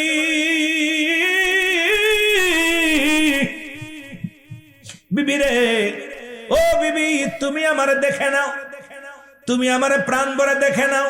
বিবি দূর থেকে ডাকতে বলে, স্বামী, খোদার কসম করে বলি, আপনাকে আমি ঠেকাবো না, আপনাকে আমি বাধাও দিব না। শুধু ঘরের ভিতর আসবেন, একটু উজু করবেন, উত্তম রূপ উজু করবেন, আমি আপনি আপনার পাশে দাঁড়ায় 2 রাকাত নামাজ আদায় করতে চাই, আর আপনার কদমের মধ্যে একটা চুমা দিতে চাই রে স্বামী। এর স্বামীর প্রতি কত শ্রদ্ধাশীলতা ছিল মুসলমান, শোনে না? আর আমাদের মেয়েরা স্ত্রী, স্বামী স্ত্রী যে ভালোবাসা, ও যুবক, আরে যুবক, নবীর কাছে 3 নাম্বার পেয়েছিল তার বিবিগণ। সাহাবীরাও তার বিবিদেরকে মায়া করতেন, ভালোবাসতেন, বিবিদের প্রতি কত ভালোবাসা ছিল। ও যুবক, শুনে নাও, শুনে নাও, আজকে সেই ভালোবাসা কোথায় গেল, ভালোবাসা কোথায় পালালো? কারণ আমি আজকে বুঝতে পারলাম, কারণ আমার সমাজ, আমার জাতি এখন নারী পিপাসিত, পাগল। এর থেকে ফেরার একটাই পথ হলো মুসলমান, এই কোরআনের পথ, হাদিসের পথ, সত্য ইসলামের পথ। জোরে জোরে চিল্লায় বলেন ঠিক কিনা? এই জন্য আল্লাহ বলে, ইয়া আইয়ুহাল্লাযীনা আমানু, আল্লাহ যদি বলতো ইয়া আইয়ুহান নাস, ও মানুষ সম্প্রদায়, আল্লাহ কয় মানুষে ডাকলাম না, আমি ডাকলাম ইমানদারদেরকে। ইমানদারেরা, বিশ্বাসীরা, তোমরা শুনে নাও, আদখুলু ফিস সিলমি কাফা। আল্লাহ কয় হাবিব শুনে নাও, তা আপনারা শুনে নেন। আল্লাহ কয় ইমানদার কারা? এই যারা বলেন কারা? আল্লাহ যদি বলতো ইয়া আইয়ুহান নাস, আল্লাহ নাস বলে নাই, আল্লাহ বলে ইমানদারেরা, ইয়া আইয়ুহাল্লাযীনা আমানু, হে ইমানদারেরা, বিশ্বাসীরা, শোনো, তোমরা পরিপূর্ণভাবে দাখিল হও, পরিপূর্ণভাবে প্রবেশ করো। কিসের মধ্যে? ইসলামের মধ্যে। ইসলামের আবিধানিক শাব্দিক অর্থ হলো 82টা। আজকে আলেম উলামা যখন তাফসীর করতে আসবেন, ওদেরকে বলবেন, ভাইজান এই একটা আয়াতের তাফসীর করেন, অন্য জায়গা যাওয়া লাগবে না। এরে মুসলমান, ইসলাম মানে শান্তি, ইসলাম মানে আত্মসমর্পণ, ইসলাম মানে নিজে না খান্নরে খানো, ইসলাম মানে নারীর সতীত্ব পাহারা দেওয়া, ইসলাম মানে নিজে দুঃখে থেকে অন্যের দুঃখ সুখে রাখা, ইসলাম মানে একত্ববাদ। আজকে এরকম 80 থেকে 82 শাব্দিক অর্থ আছে ইসলামের। এখন দাড়ি টুপি জুব্বা লাগাইয়া তারপরও যদি আমার দ্বারা যদি আজকে বলৎকার করা হয়, আমার দ্বারা যদি নারী নির্যাতিত হয়, আমার দ্বারা যদি সমাজ নষ্ট হয়, আমার দ্বারা যদি মুসলমান সমাজের ক্ষতি হয়, আমার দ্বারা যদি ইসলামের ক্ষতি হয়, আমি মনে করি আমি একটা ভণ্ড ছাড়া অন্য কিছু না। জোরে জোরে বলেন ঠিক কিনা? এই 80 থেকে 82টা একটা শাব্দিক অর্থ আসছে। আপনি হিসাব করে মিলাইলে একদম একদম মজা পাবেন, এত দূরে যাওয়া লাগবে না। ইসলামের আবিধানিক শাব্দিক অর্থ আপনি একটু দেখেন না। আজকে কেন আপনি, আজকে আপনার বাড়ি 3 তলা হয়, আমার বাড়ি হয় না, আমি খেয়ে থাকি, আপনি না খেয়ে থাকেন, আমি দুঃখে থাকি, আপনি সুখে থাকবেন, কেন থাকবেন? আপনি ইসলাম ধর্ম গ্রহণ করেন নাই, ইসলামের মধ্যে ঢোকেন নাই। ইসলামের মধ্যে যদি ঢোকতেন, তাহলে আমি দুঃখে থাকবো, আপনি সুখে থাকবেন, আমি শান্তিতে থাকবো, আপনি দুঃখে থাকবেন। এটা তো ইসলামের কোনো বিধান নাই। কথা বুঝেন নাই? কথা কি বোঝেন? যদি ইসলামের বিধান যদি এই গাঙ্গের মানুষ যদি মেনে চলতো, দেখতেন এই সমাজের মধ্যে উচ্চ নিচু ভাব সব পরিবর্তন হয়ে যেত, মানুষের ভিতরে শান্তি ফিরে আসতো, পর্দা ফিরে আসতো, ইনসাফ। মানুষের ইনসাফ নাই, না থাকার একটাই কারণ, সত্য ইসলামের মধ্যে আমরা ঢুকি নাই। জোরে বলেন ঠিক কিনা? সত্য ইসলামের মধ্যে আমরা ঢুকতে পারি না। আমার ভাইরা, আমার বন্ধুরা, আমার বিবি ডাকতে বলে, বিবি, স্বামী 2 রাকাত নামাজ আদায় করলেন, পাশে বসলেন, কয় স্বামী রে, জীবনে কোনোদিন আপনার কাছে কিছু দাবি করব না, শেষ যাত্রা আপনি চলে যাবেন, যাবার আগে একটা মাত্র দাবি, আজকে আমি দোয়া করব, কারণ আপনি শুধু দোয়ায় শরীক হবেন। আজকের স্বামী রে, আপনি শুধু আমিন শব্দটা ব্যবহার করবেন। আর কিছু বলা লাগবে না। আজকে আমি আপনার স্ত্রী, আমি দোয়া করব, আপনি শুধু আমিন বলবেন। আপনি শুধু আমিন বলবেন। দোয়া করব কি আমিন, আপনি কি বলবেন? আমিন বলবেন। এবার নামাজ শেষ করে দেখেন সাহাবীরা কেমন ভালো ছিল, কেমন নামাজের প্রতি গুরুত্ব। বাসর রাত্রে কেমন নামাজ আদায় করে, প্রথম বিবিকে দেখে সালাত আদায় করে, নফল নামাজ পড়ে দোয়া করে, আল্লাহ তোমার শুকরিয়া, এটা সুন্দরী বিবি আইছে, নতুন একটা বিবি ঘরে, নতুন একটা স্বামী পাইলাম। আল্লাহর দরবারে শুকরিয়া আদায় করে নতুন জীবন যাপন শুরু করে। আর আমরা নতুন জীবন যাপন করি যৌতুক নিয়া। জোরে বলেন ঠিক কিনা? কই তোর বাপের বাড়িতে কি আনছস, কি আছে? বুঝাফর আগে করে নাই। কিন্তু নবীর সাহাবীদের আদর্শ, নবীদের আদর্শ আমাদের আদর্শের সঙ্গে মিল নাই। আমার বাবারা, আমার হুযায়ফার বিবি কান্দার বলে, রব্বে কারীম, রব্বে কারীম গো, আমি জানি যেহেতু আমার স্বামীর পরে আরো দুজন সাহাবীর নাম, সুতরাং আমার স্বামী নির্ঘাত হুনাইনের যুদ্ধে শাহাদাতের পেয়ালা পান করবে। আমার স্বামী দুনিয়া থেকে বিদায় হয়ে যাবে। আল্লাহ, আল্লাহ গো, তোমার দরবারে ফরিয়াদ করি, আমি বিধবা হয়ে যাব। এই নতুন বিবির স্বামীর সঙ্গে মিলন হলো না, স্বামীকে প্রাণ ভরে দেখতে পাইলাম না, আমার স্বামীর খেদমত করতে পারলাম না। রব্বে কারীম, তোমার কাছে ফরিয়াদ করি, তুমি তো এখন দোয়া করলে বিফলে দাও না। আল্লাহ গো, এখন যুদ্ধের ময়দানে স্বামী যাবে, আমি হাত উঠাইয়া দিছি, আমার স্বামীরে তুমি গাজী বানাইয়া আমার বুকের মধ্যে তুমি ফিরাইয়া দিও। সঙ্গে সঙ্গে হুযায়ফা হাতটা নামায় ফেলছে। বিবি ডাক দে কয়, স্বামীরে তুমি কি করলা? এই দোয়াটা তো রব্বে কারীম কবুল করে ফেলেছিল, আপনি কেন হাতটা নামাইলেন? ডাক দে কয়, বিবিরে, রাহমাতুল লিল আলামিন আমারে হুযায়ফা, আমি হুযায়ফার নাম এক নম্বরে ঘোষণা করেছি, সুতরাং আমি নির্ঘাত দুনিয়া থেকে বিদায় হয়ে যাব, শাহাদাতের পেয়ালা পান করব। ও বিবি, তুমি আমারে ওখান থেকে কেন ফিরাইতে চাও? কারণ আমার রসুলের চাইতে তুমি আমারে ভালোবাসতে পারো না। আমার রসুলের ভালোবাসা একদিকে, তামাম পৃথিবীর ভালোবাসা একদিকে রে। আমি আমার রসুলকে ছাড়া বুঝি না। আমার নবীজি ফয়সালা দিছে, আমি হুনাইনের যুদ্ধে 1 নাম্বার সেনাপতি, তুমি আমার জন্য দোয়া করো। এটা সম্ভব নয়, সম্ভব নয়, কারণ আমি গাজী হয়ে ফেরবো না, আমি শাহাদাতের পেয়ালা পান করে শহীদ হয়ে ফেরবো। জোরে জোরে চিল্লায় বলেন মারহাবা। হুনাইনের যুদ্ধ শুরু হয়ে গেল। হুযায়ফা রাদিয়াল্লাহু তাআলা উনিও যুদ্ধের ময়দানে রওনা হয়ে গেলেন। আর মুসলমানদের মধ্যে প্রথম শহীদ হলেন হুযায়ফা। হুনাইনের যুদ্ধে প্রথম শাহাদাতের পেয়ালা পান করলেন। ওদিন ইয়া রাসূলুল্লাহ বলে চিৎকার মেরে ময়দানের মধ্যে ডাক দিয়ে বলেন, ইয়া রাসূলুল্লাহ, ইয়া হাবিবাল্লাহ, নবী গো, আমি যদি পুনরায় যতবার আমি দুনিয়ার মধ্যে জন্ম নিতাম, ততবার যেন বাতিলের বিরুদ্ধে যুদ্ধ করে আবার আমি শাহাদাতের পেয়ালা পান করতাম। কারণ আমার তৃপ্তি মেটে নাই যুদ্ধ করে, আমার মন ভরে নাই যুদ্ধ করে, কারণ আমি বাতিলের সঙ্গে লড়াইয়ের জন্য, ইয়া রাসূলুল্লাহ, ইয়া হাবিবাল্লাহ, আমি দুনিয়ার মধ্যে যতবার, যদি দুনিয়ার মধ্যে 1000 বার যদি জন্ম নিতাম, 1000 বার আমি বাতিলের সঙ্গে যুদ্ধ করে দুনিয়া থেকে বিদায় নিতাম। উপস্থিত সাহাবীরা বলে, আমার রাসূলুল্লাহর কদমে এসে বলে, ইয়া রাসূলুল্লাহ, ইয়া হাবিবাল্লাহ, আপনার হুযায়ফা হাসতে হাসতে জীবন দিয়া দিছে।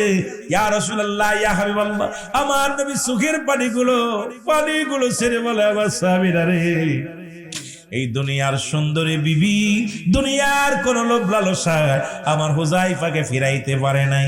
আমি নবীকে এত ভালোবাসতো, ইসলামটাকে ভালোবাসতো, কুরআনটাকে ভালোবাসতো, ইসলামকে ভালোবেসে আমার হুযায়ফা নতুন বিবি ঘরে রেখে জীবনের মায়া ত্যাগ করে এই দুনিয়া থেকে বিদায় হয়ে গেছে। জোরে জোরে চিল্লায় বলেন মারহাবা। আর একটু জোরে বলো। এই হলো ইসলাম, এই হলো ইসলামের বিধান। আর আজকে একটা রাত আমরা থাকতে পারি না। মাহফিলের যদি মুসলমান, ও মুসলমান, তুমি কোরআনের জন্য কি করলা? তুমি ইসলামের জন্য কি করলা? ইসলামের জন্য কি করলা? এই জন্য আমাদেরকে মুসলমান পাঁচটা মুসলমান শোনো, 5টা গুণ আর গুণান্য দেখে বিয়ে করা লাগবে। এই 5টা গুণের গুণান্বিত বিবি যদি আপনার কপালে জুটে যায়, তাহলে আপনার জীবনটা হবে সুখময়, আপনার জীবনটা হবে সুন্দর। আজকে আমার অনেক মা বোনের আসছে, শুনে নাও হলো হযরত সুলাইমান পয়গম্বর বিবাহ করবে, পয়গম্বর সুলাইমান বিয়ে করবে। ডাকতে বলে উজির বলে হুজুর আপনার বিবাহের বয়স পার হয়ে গেল, বিয়ে করলেন না। পয়গম্বর সুলাইমান কয় উজির রে, রব্বে কারিম আমারে যে হুকুম দিছে 5টা গুণের গুণান্বিত নারী, এই নাচটা 5টা গুণের নারী ছিল মুসলমান পৃথিবীর মধ্যে। মুসলমান শুনে নাও, ধরে নবী পৃথিবীর মধ্যে 5টা গুণের নারী যদি তুমি বিবাহ করতে পারো, এই পৃথিবীর মধ্যে সব চাইতে সুখী পুরুষ তুমি, সব চাইতে সুন্দর পুরুষ তুমি, সব চাইতে আদর্শবান পুরুষ তুমি, সবচেয়ে ভালো মানুষ তুমি, শান্তি তোমায় পাইবা দুনিয়ার মধ্যে। তোমার স্বর্গ বানায় নিবা, তোমার সংসারটারে যদি স্বর্গ বানাইতে হয় 5টা গুণের গুণান্বিত নারীকে বিবাহ করতে হবে। জোরে বলেন আল্লাহু আকবার। কয়টা গুণে গুণান্বিত বলবনি? জোরে বলেন বলবনি? কয়টা গুণ?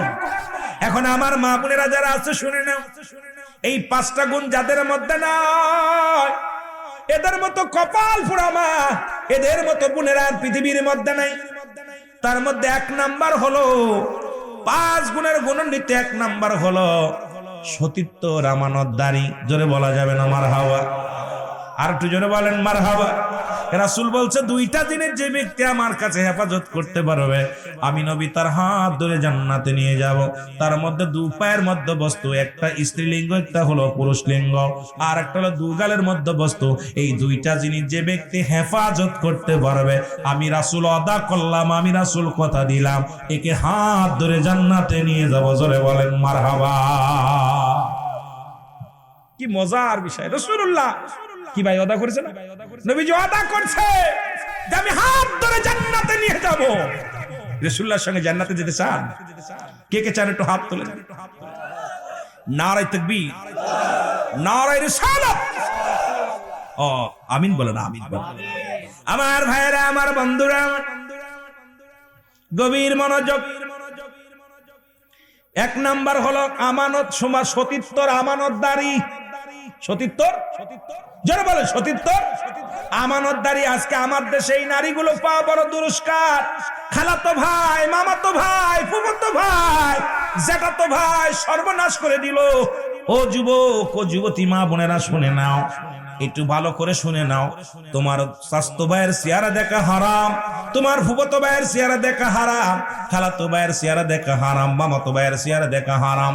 এক কথায় যাদের সঙ্গে বিয়ে করা যায় তাদের চেহারা দেখা সম্পূর্ণ হারাম।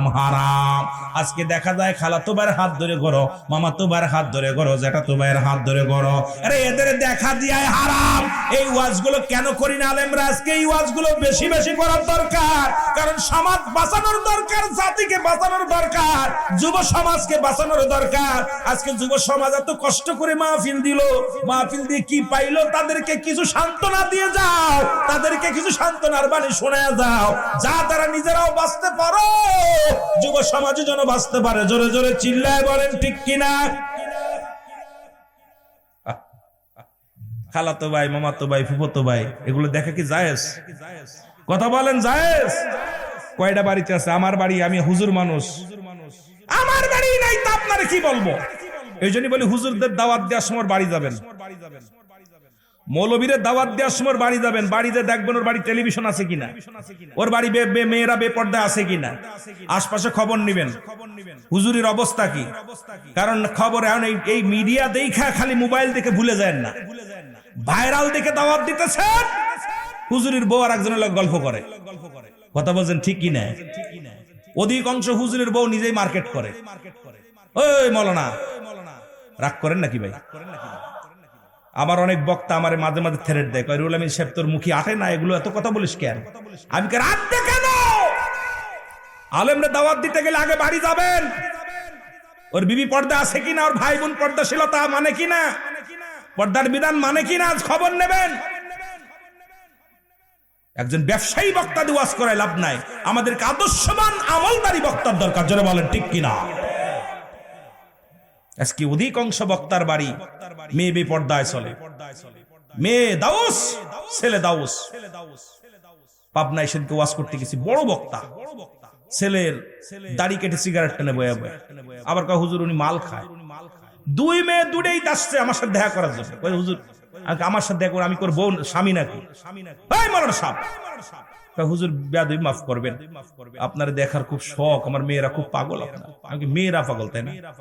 এই সময় কয় আপনি তো চাচা হন। আমি তো কিসের চাচা, কিসের চাচা? এই জন্য পরে খাবারই দেবে না, রাত্রেবেলা খাবার তো খাওয়া দাওয়া করার পরে হুজুরে আসে না কেউ, নামাজ ওয়াজ শেষে বসে আসি, ওয়াজ শেষ করে আসতে পারি নাই, ড্রাইভারের কই কোথায় ঘুমাবো কি এত রাত্রে ঢুকারু কায়দা নেই। হুজুর আপনি ওয়াজ করলেন কেন? বিপদে পড়ছেন। খাবার দিতে আমি বললাম হাট, আমরা উল্লাফারা যে খামু। আসলাম সেই রাত্রে উল্লাফারা আইয়া হোটেল একটা ডাইকা রুটি বানাই তাই খেলাম, কারণ উনি আসেও নাই। দেখ খাবার তো দেওয়ার কথা, ওই যে কইছি, ওই যে ধমক দিছি মেয়ে দুটো, উনি আর আসেই নাই। হুজুরে খাতিই দেবে না। এর রিজির মালিক, রিজিকের মালিক কে? নামাজ যেমন ফরজ, পর্দাও তেমন ফরজ। পর্দার বিধান একটা ফ্যামিলির মধ্যে নাই, সব শেষ হয়ে গেছে। পর্দার লজ্জাপতি গাছের পাতা একটু বিটে খাওয়াতে হবে মেয়েদেরকে, কারণ অবস্থা খুব খারাপ। রাস্তা দেখলে নির্বাচন শুরু হয়ে গেছে। নাস্তিক মেয়ের, আপনার মেয়ে, আমার বোন, আমার বউ, নেটের সামনে এসে লাফালাফি যা করতে, গায়ে কাপড় নাই, মাথায় কাপড় নাই, ওদের জুতা ফিটানোর দরকার। আর যাদের বউ এগুলো, যাদের মেয়েগুলো, তাদেরকে আগে ফিটানোর দরকার। গার্জিয়ান খারাপ, যারা বলেন ঠিক কিনা? দাউসের পিতামাতা বিনা হিসেবে জাহান্নামে যাবে, দাউসের পিতামাতা বিনা হিসেবে জাহান্নামে যাবে। জাহান্নাম। এগুলো আমার মেয়ে, আমার বোন রাস্তায় নামায় দিছে। কি অবস্থা শুরু হলো? কি এগুলো? এগুলো তো দেখতে চাই না, এগুলো দেখতে চাই না। কাদেরকে দিয়ে ভূত ছাড়াবো? সব জায়গা ভূত, সমস্ত শস্যার মধ্যে ভূত লাগছে সব জায়গা। জোরে বলেন ঠিক কিনা? আপনাদের আওয়াজ কমে গেছে, মনে হয় আপনাদের কষ্ট হচ্ছে। আওয়াজ, এ ভাই আমার দাওয়াত দিবেন না। আমি তো ওয়াজ এখনো মুখ খুলি নাই, কথা বোঝেননি? আমি এখনো মুখ খুলি নাই। এই 2-3 বছর, 2 বছর, 1 বছর আসি না। কি জাফর ভাই? হেদায়েতের মালিক কে? কোন পীর সাহেব, কোন মৌলবী, কোন আমির সাহেব, আমাদের ফিরোজুল ভাই, রুহুল আমিন সিদ্দিকী? হেদায়েতের মালিক কে? আরে নবী নিজে হেদায়েতের মালিক নয়। নবী যদি হেদায়েতের মালিক হতো তাহলে আবু জাহেলের কবলে কালেমা জুড়তো। সুতরাং তুমি বেপর্দায় চলবা, সুদ ঘুষ খাবার, আমি তোমার পক্ষ নিয়ে কথা বলবো। আমাকে মাওলানা এই জন্যই বানান নাই আল্লাহ। আমি বিশ্ব জাকের মঞ্জিলে যখন আলোচনা করি, আপনারা অনেকেই আমার জাকের বাইরে আছেন, আমার জবান এভাবেই চলে, বিড়ির বিরুদ্ধে, নামাজের বিরুদ্ধে, পর্দার বিরুদ্ধে, এভাবেই আওয়াজ। কেন আমি কখনো আমার মাথাকে নত করি না, কারণ আমার মরণ পেয়ালা পান করতে হবে। পৃথিবীর মধ্যে 3টা বিপদ। নাম্বার 1 আমার মরণ, নাম্বার 2 আমার কবর, নাম্বার 3 হলো কিয়ামতের ময়দান।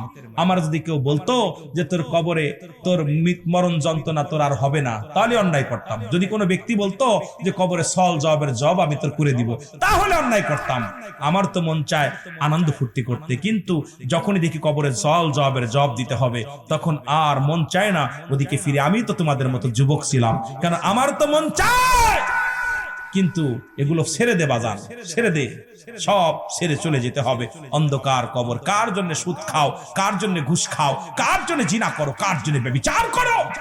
এই দুনিয়ার তোমার দেহ খাবে পোকে, তোমার সম্পদ খাবে লোকে। যেটা বলেন ঠিক কিনা?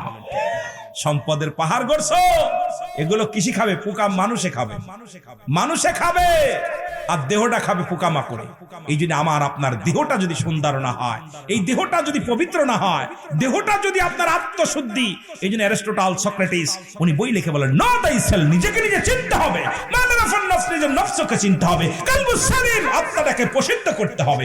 এখন খালি নিজকে নিজে চিন্তা করো, আমি কে, আমি কে? এটা যদি একবার গবেষণা করো, এটা যদি একবার চিন্তা করো, তোমার দ্বারা অন্যায় করা সম্ভব না। জোরে বলেন ঠিক কিনা? আমার ভাইরা, আমার বন্ধুরা, আমার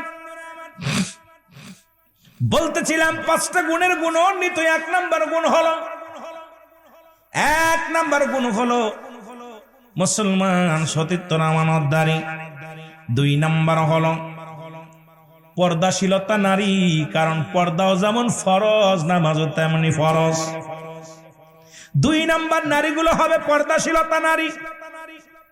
আমার মারা যারা আজকে শুনতে আইছো, তোমরা আমার মা, তোমরা আমার বোন, তোমাদের দাম যদি জানতে। কারণ এই দুনিয়ার মধ্যে বাবারে আমার, কারণ মুসলমান, বাংলাদেশের জাতীয় পাখির নাম হলো দোয়েল। এই দোয়েল পাখি যদি জানতো আমি জাতীয় পাখি, জীবনেও ময়লার পরে পড়তো না। আর আমার মারা যদি জানতো তাদের মর্যাদা, যে তাদের কত দাম, তারা নবীদের মা, তারা আলেমদের মা, তারা হাফেজের মা, তারা মুসলমান ওলিদের মা, এই পৃথিবীর মধ্যে মায়ের কত দাম। ও মা, ও মা, তোদের হাতে ধরে বলে যায়, পায়ে ধরে বলে যায়, তোদের থেকে অসংখ্য হাফেজ বাইর হবে, তোদের থেকে অসংখ্য আলেম বাইর হবে, তোদের থেকে অসংখ্য আল্লাহর ওলিরা বাইর হবে। সুতরাং মারে, এখনো সময় আছে, পর্দা কর। তোদের নিজের দামটা তোরা নিজের মর্যাদা নষ্ট করিস না। কারণ যত তোরা পৃথিবীর মধ্যে পর্দায় থাকবি, যত তোরা হেফাজতে থাকবি, ততই তোদের দাম বেড়ে যাবে। জোরে বলেন ঠিক কিনা? এরা শোরুমের মাল আর ঝাকার মাল এক না? কথা কন। বেপর্দা নারী আর ঝাকার মাল এক। ওই ঢাকা শহরে ঝাকায় করে বিক্রি করে বেড়ায়, এই মালে সবাই হাত দেয়। আর শোরুমে যেটা থাকে এটা চয়েস করে মানুষ যখন নিয়ে যায়। শোরুমের মালের বড় দাম। শোরুমে তোরা ওঠ, মেয়েরা হলো শোরুমের মাল। সুতরাং সোমর মুসলমান শোরুমের জিনিস।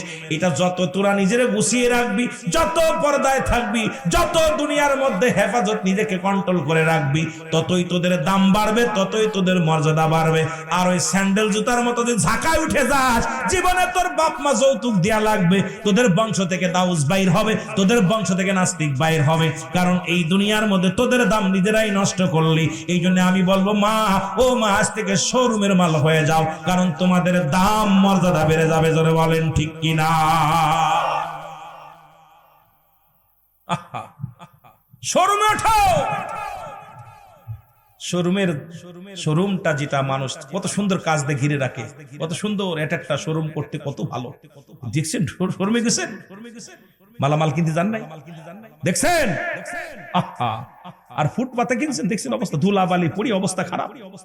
এখন ওদের গায়ে, যে সব বেপর্দা নারীর গায়ে মুসির দেখা, মেতরের দেখা, মন্ডর দেখা, ভালো মানুষের দেখা, ওদের গায়ে এরকম ময়লা আবর্জনা পড়ে যায়। এর থেকে ভালো কিছু আসা সম্ভব না। জোরে বলেন ঠিক কিনা? জোরে বলেন ঠিক কিনা? আমার ভাইয়েরা, আমার বন্ধুরা, আমার গভীর মনোযোগ। 3 নাম্বার হলো, 2 নাম্বার হলো পর্দাশীলতা নারী, 3 নাম্বার হলো আমলকারী নারী। সুবহানাল্লাহ বলেন। এখন আমল নাই। যে মেয়ে 5 ওয়াক্ত সালাত আদায় করে না, কোরআনুল কারীম পড়ে, পর্দা করে, ও জীবনেও গাংনি মার্কেট করতে যাবে না।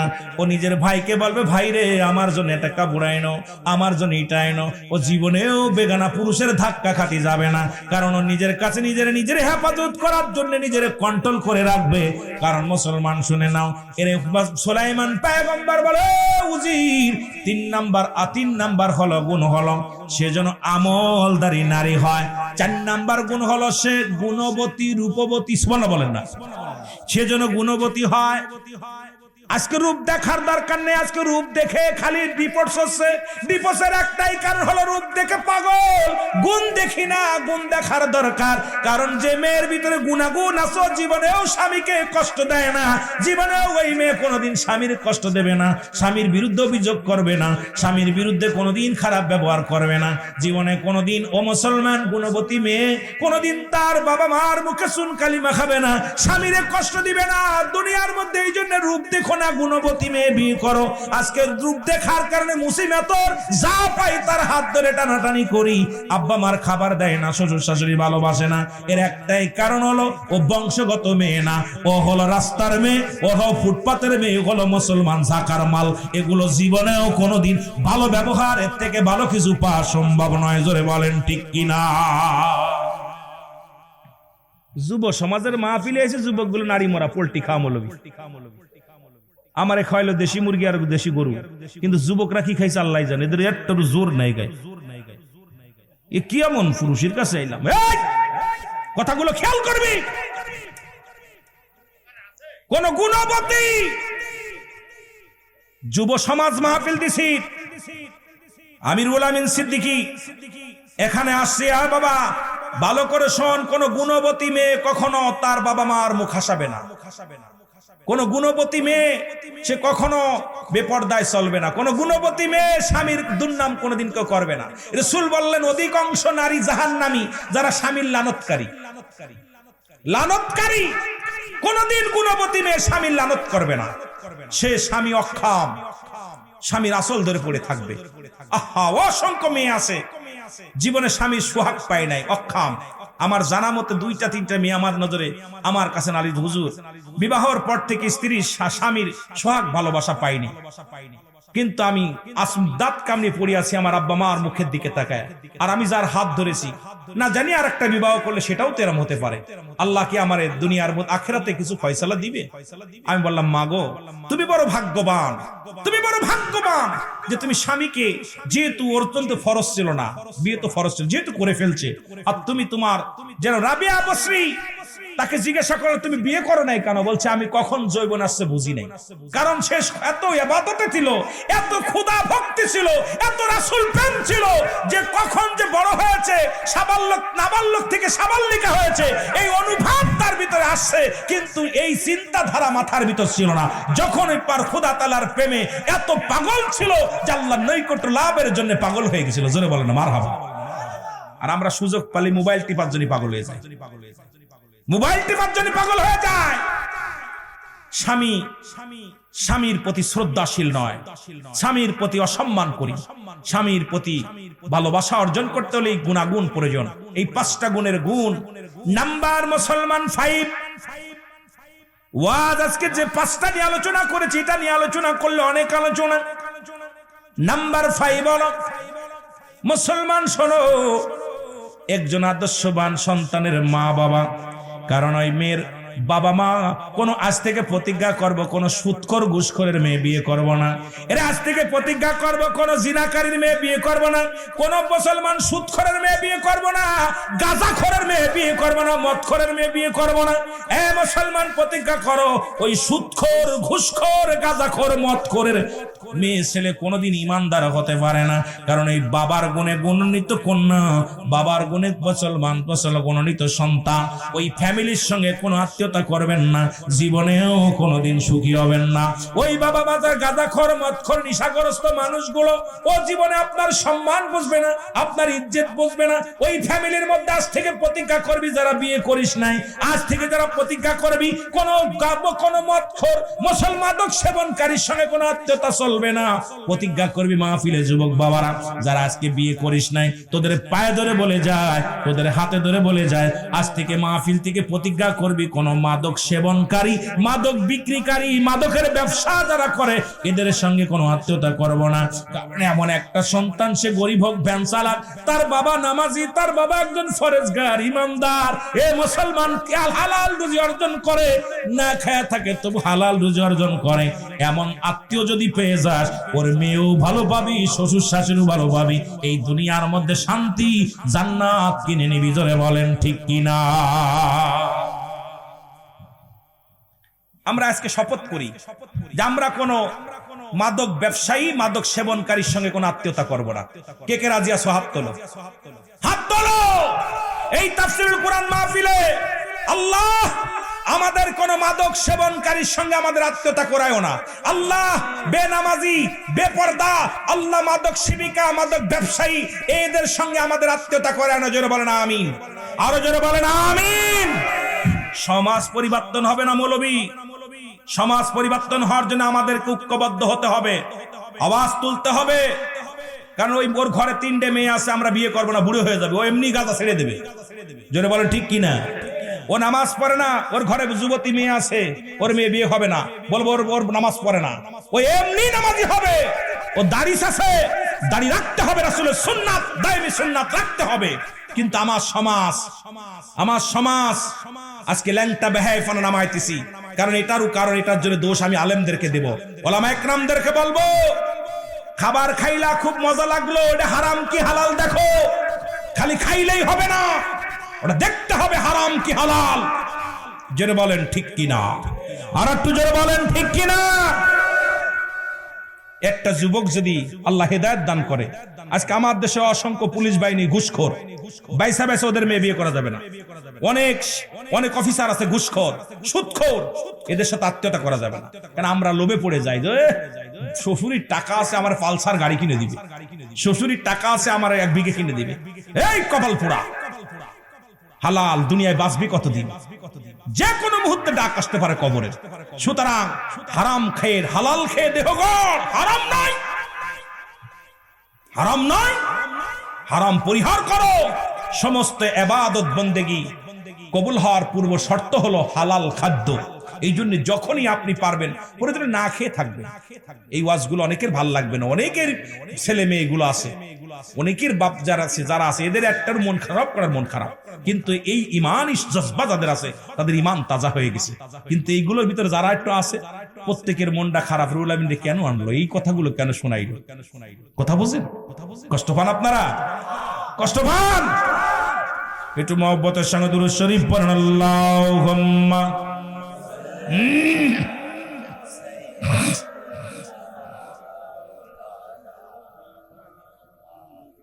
ওয়ালা আলি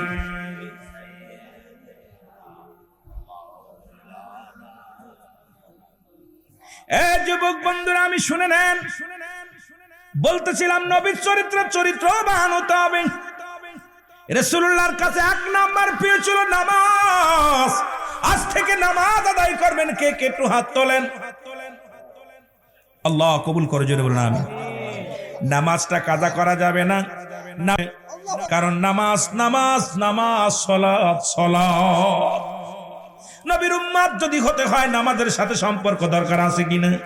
আল্লাহর গোলাম যদি হতে হয় নামাজের সঙ্গে সম্পর্ক থাকার দরকার আছে কিনা?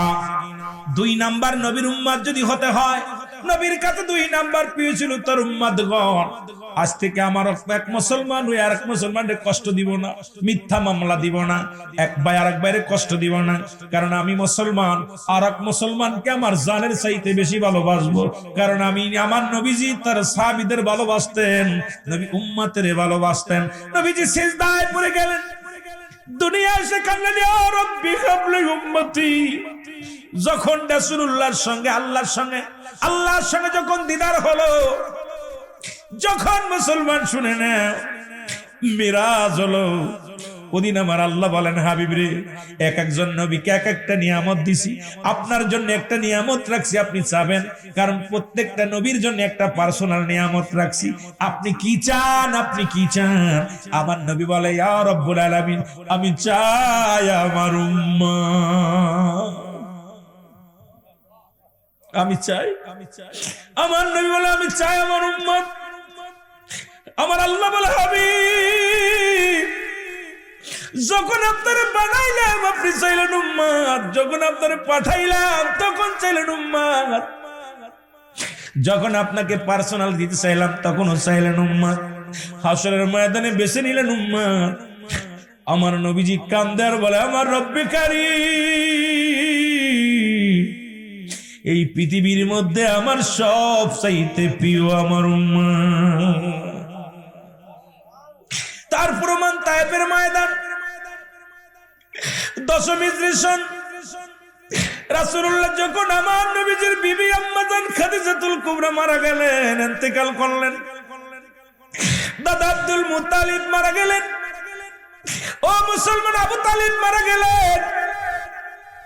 আমার নবী সব চাইতে বেশি কষ্টের বছর চাচা আবু তালিব দুনিয়া থেকে চলে গেছে, মা খাদিজা দুনিয়া থেকে বিদায় হয়ে গেছে। আমার নবীজি বনু সাকিব গোত্রের কাছে গেলেন, 3 জন বড় বড় নেতা যে বলে, আমার নবীজি বলে ও সাকিব গোত্রের মানুষেরা শোনো, আমি আল্লাহর পয়গম্বর, আল্লাহ ছাড়া কোনো মাবুদ নাই, আল্লাহ ছাড়া কোনো ইলাহ নাই, আমি মুহাম্মাদুর রাসূলুল্লাহ সাল্লাল্লাহু আলাইহি ওয়াসাল্লাম আল্লাহর পয়গম্বর। তখন তারা বলতেছিল, প্রথম নেতা বললেন, তোমার বাপ নাই, তোমার মা নাই, তুমি এতিম, তুমি যদি নবী বলে দাবি করো কাবার গিলাফ টানতে ছিঁড়ে ফেলবো। কাবা শরীফ ছিন্ন বিচ্ছিন্ন করে দিব। দ্বিতীয় নেতার কাছে গেলেন, বলেন হে আমার আল্লাহ, আল্লাহর প্রেরিত রাসূল, আমি আল্লাহর পয়গম্বর। উনি বলে মুহাম্মদ, তুমি তোমার মতো কাজ্জাব, তোমার মতো মিথ্যাবাদী কেউ নাই। কারণ তুমি নবী হবে কেন? এই দেশের পরে কি মানুষের আকাল পড়ছে? বড় বড় নেতারা আছে, তারা নবী হয় নাই, তুমি নবী হও। তুমি নবী বলে দাবি করো, খবরদার আর একবার যদি নবী বলে দাবি করো, এই দুনিয়ার মধ্যে রক্তপাত ঘটায় দিব মক্কা মদিনার জমিনে। তৃতীয় নেতার কাছে গেলেন, তৃতীয় নেতা একই কষ্ট দিলেন। আমার নবীজি চোখের পানি ছেড়ে কানলেন। এই বনি সাকিব গোত্রের লোকেরা বড় বড় পাথর ছুঁড়ে নবীর গায়ের মধ্যে মারলেন। আমার নবীজি রাস্তা দিয়ে যায় রে, পাথরের আঘাত গুলো রাসূলুল্লাহর গায়ের মধ্যে লাগে, নবীজি রক্ত জমিনের মধ্যে ঝরে। আমার নবী আরশ মহল্লার দিকে তাকায় তাকায় কাঁদে। আরশ মহল্লার মালিক ডাকতে বলে, জিবরিল যাও, আমার হাবিবের রক্ত জমিনের মধ্যে পড়ে। আমার নবী কি বলে রে, একটু জেনে আসো। আমার নবীর জিবরিল আমিন ডাক দেখায়, নবী গো, আপনি হুকুম দেন যেমন লূত আলাইহিস সালামের বংশধরকে শেষ করে দেওয়া হয়েছিল। ইয়া রাসূলুল্লাহ, ইয়া হাবিবাল্লাহ, আপনি বলেন এই জমিনটাকে আমরা চূর্ণ বিচ্ছিন্ন করে দিব, একবার শুধু হুকুম দেন গো নবী। আমার নবী কয়, জিবরিল রে শোনো, এদেরকে যদি তুমি শেষ করে দাও, আমি নবী কালেমার দাওয়াত দিব। আমার নবীরে মারে আর ইহুদির, আমার নবীরে মারে কাফেররা শান্তি পায়। নবীজি ছোট ছোট বালকেরা পাথর ছুঁড়ে ছুঁড়ে নবীজির গায়ে মারে। আমার নবী ডাকতে বলে, বালকেরা রে, আমি বড় কষ্ট পাই রে, গা দিয়ে রক্ত ঝরে, তোরা আমারে মারিস না। কয়ে মুহাম্মদ, তোমার মারলে মজা লাগে, পাগল বলে নবীরে। আমার নবীজি কান্দে আর কয়, তোরা যদি মজা পাস তোদের বারণ করবো না, তোরা বড় পাথর মারিস না, ছোট ছোটটা মারে যদি তোরা মজা পাস।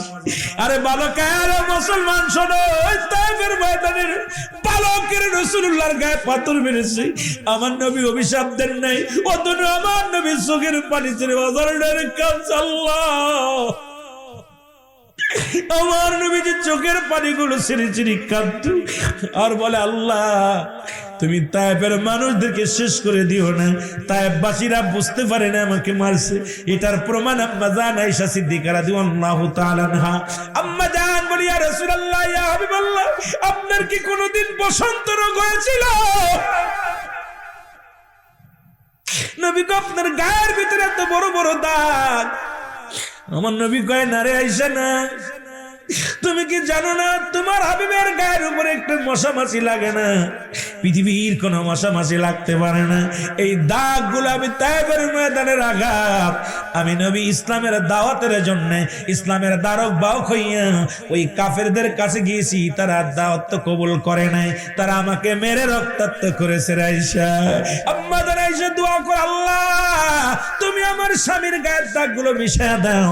আমার নবীজি হাতটা চেপে ধরে বলে, আয়েশা রে, খবরদার খবরদার, এই দাগগুলো মুছার জন্য দোয়া করো না। এই দাগটা নয় আমি হাসরের ময়দানে দাঁড়াইব, আমার পাপী উম্মতের জন্য আমি দাঁড়ায় বলবো, আল্লাহ, ও আমার আল্লাহ, আমার এক একটা দাগের বিনিময় আমার জাহান্নামী উম্মতের মাফ করে দাও, গুনাহগার উম্মতের মাফ করে দাও, মাফ করে দিয়া তুমি নাজাত দিয়ে দাও। সুতরাং এমন নবীজি, এমন নবী পৃথিবীর মধ্যে আর পাবি না, এমন নবী আর কখনো আসবে না। সেই নবীর পক্ষে থাকার দরকার আছে কিনা? মহব্বতের সঙ্গে দুরূদ শরীফ পড়ুন, আল্লাহুম্মা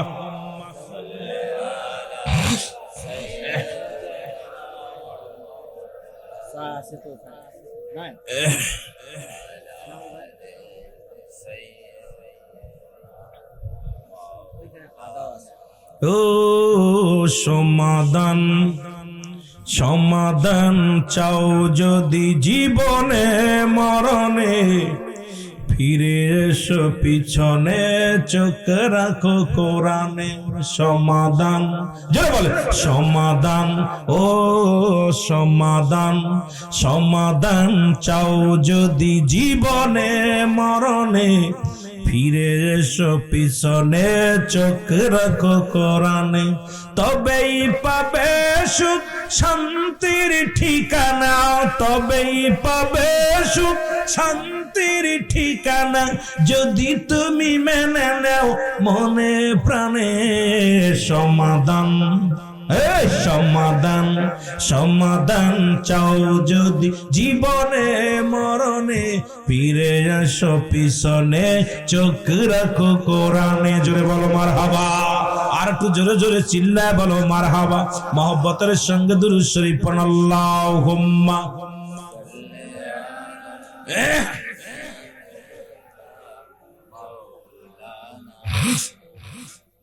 وعلى آل سيدنا আরো জোরে বলেন আল্লাহুম্মা সাল্লি আলা সাইয়্যিদিনা ওয়ালা আলি সাইয়্যিদিনা তো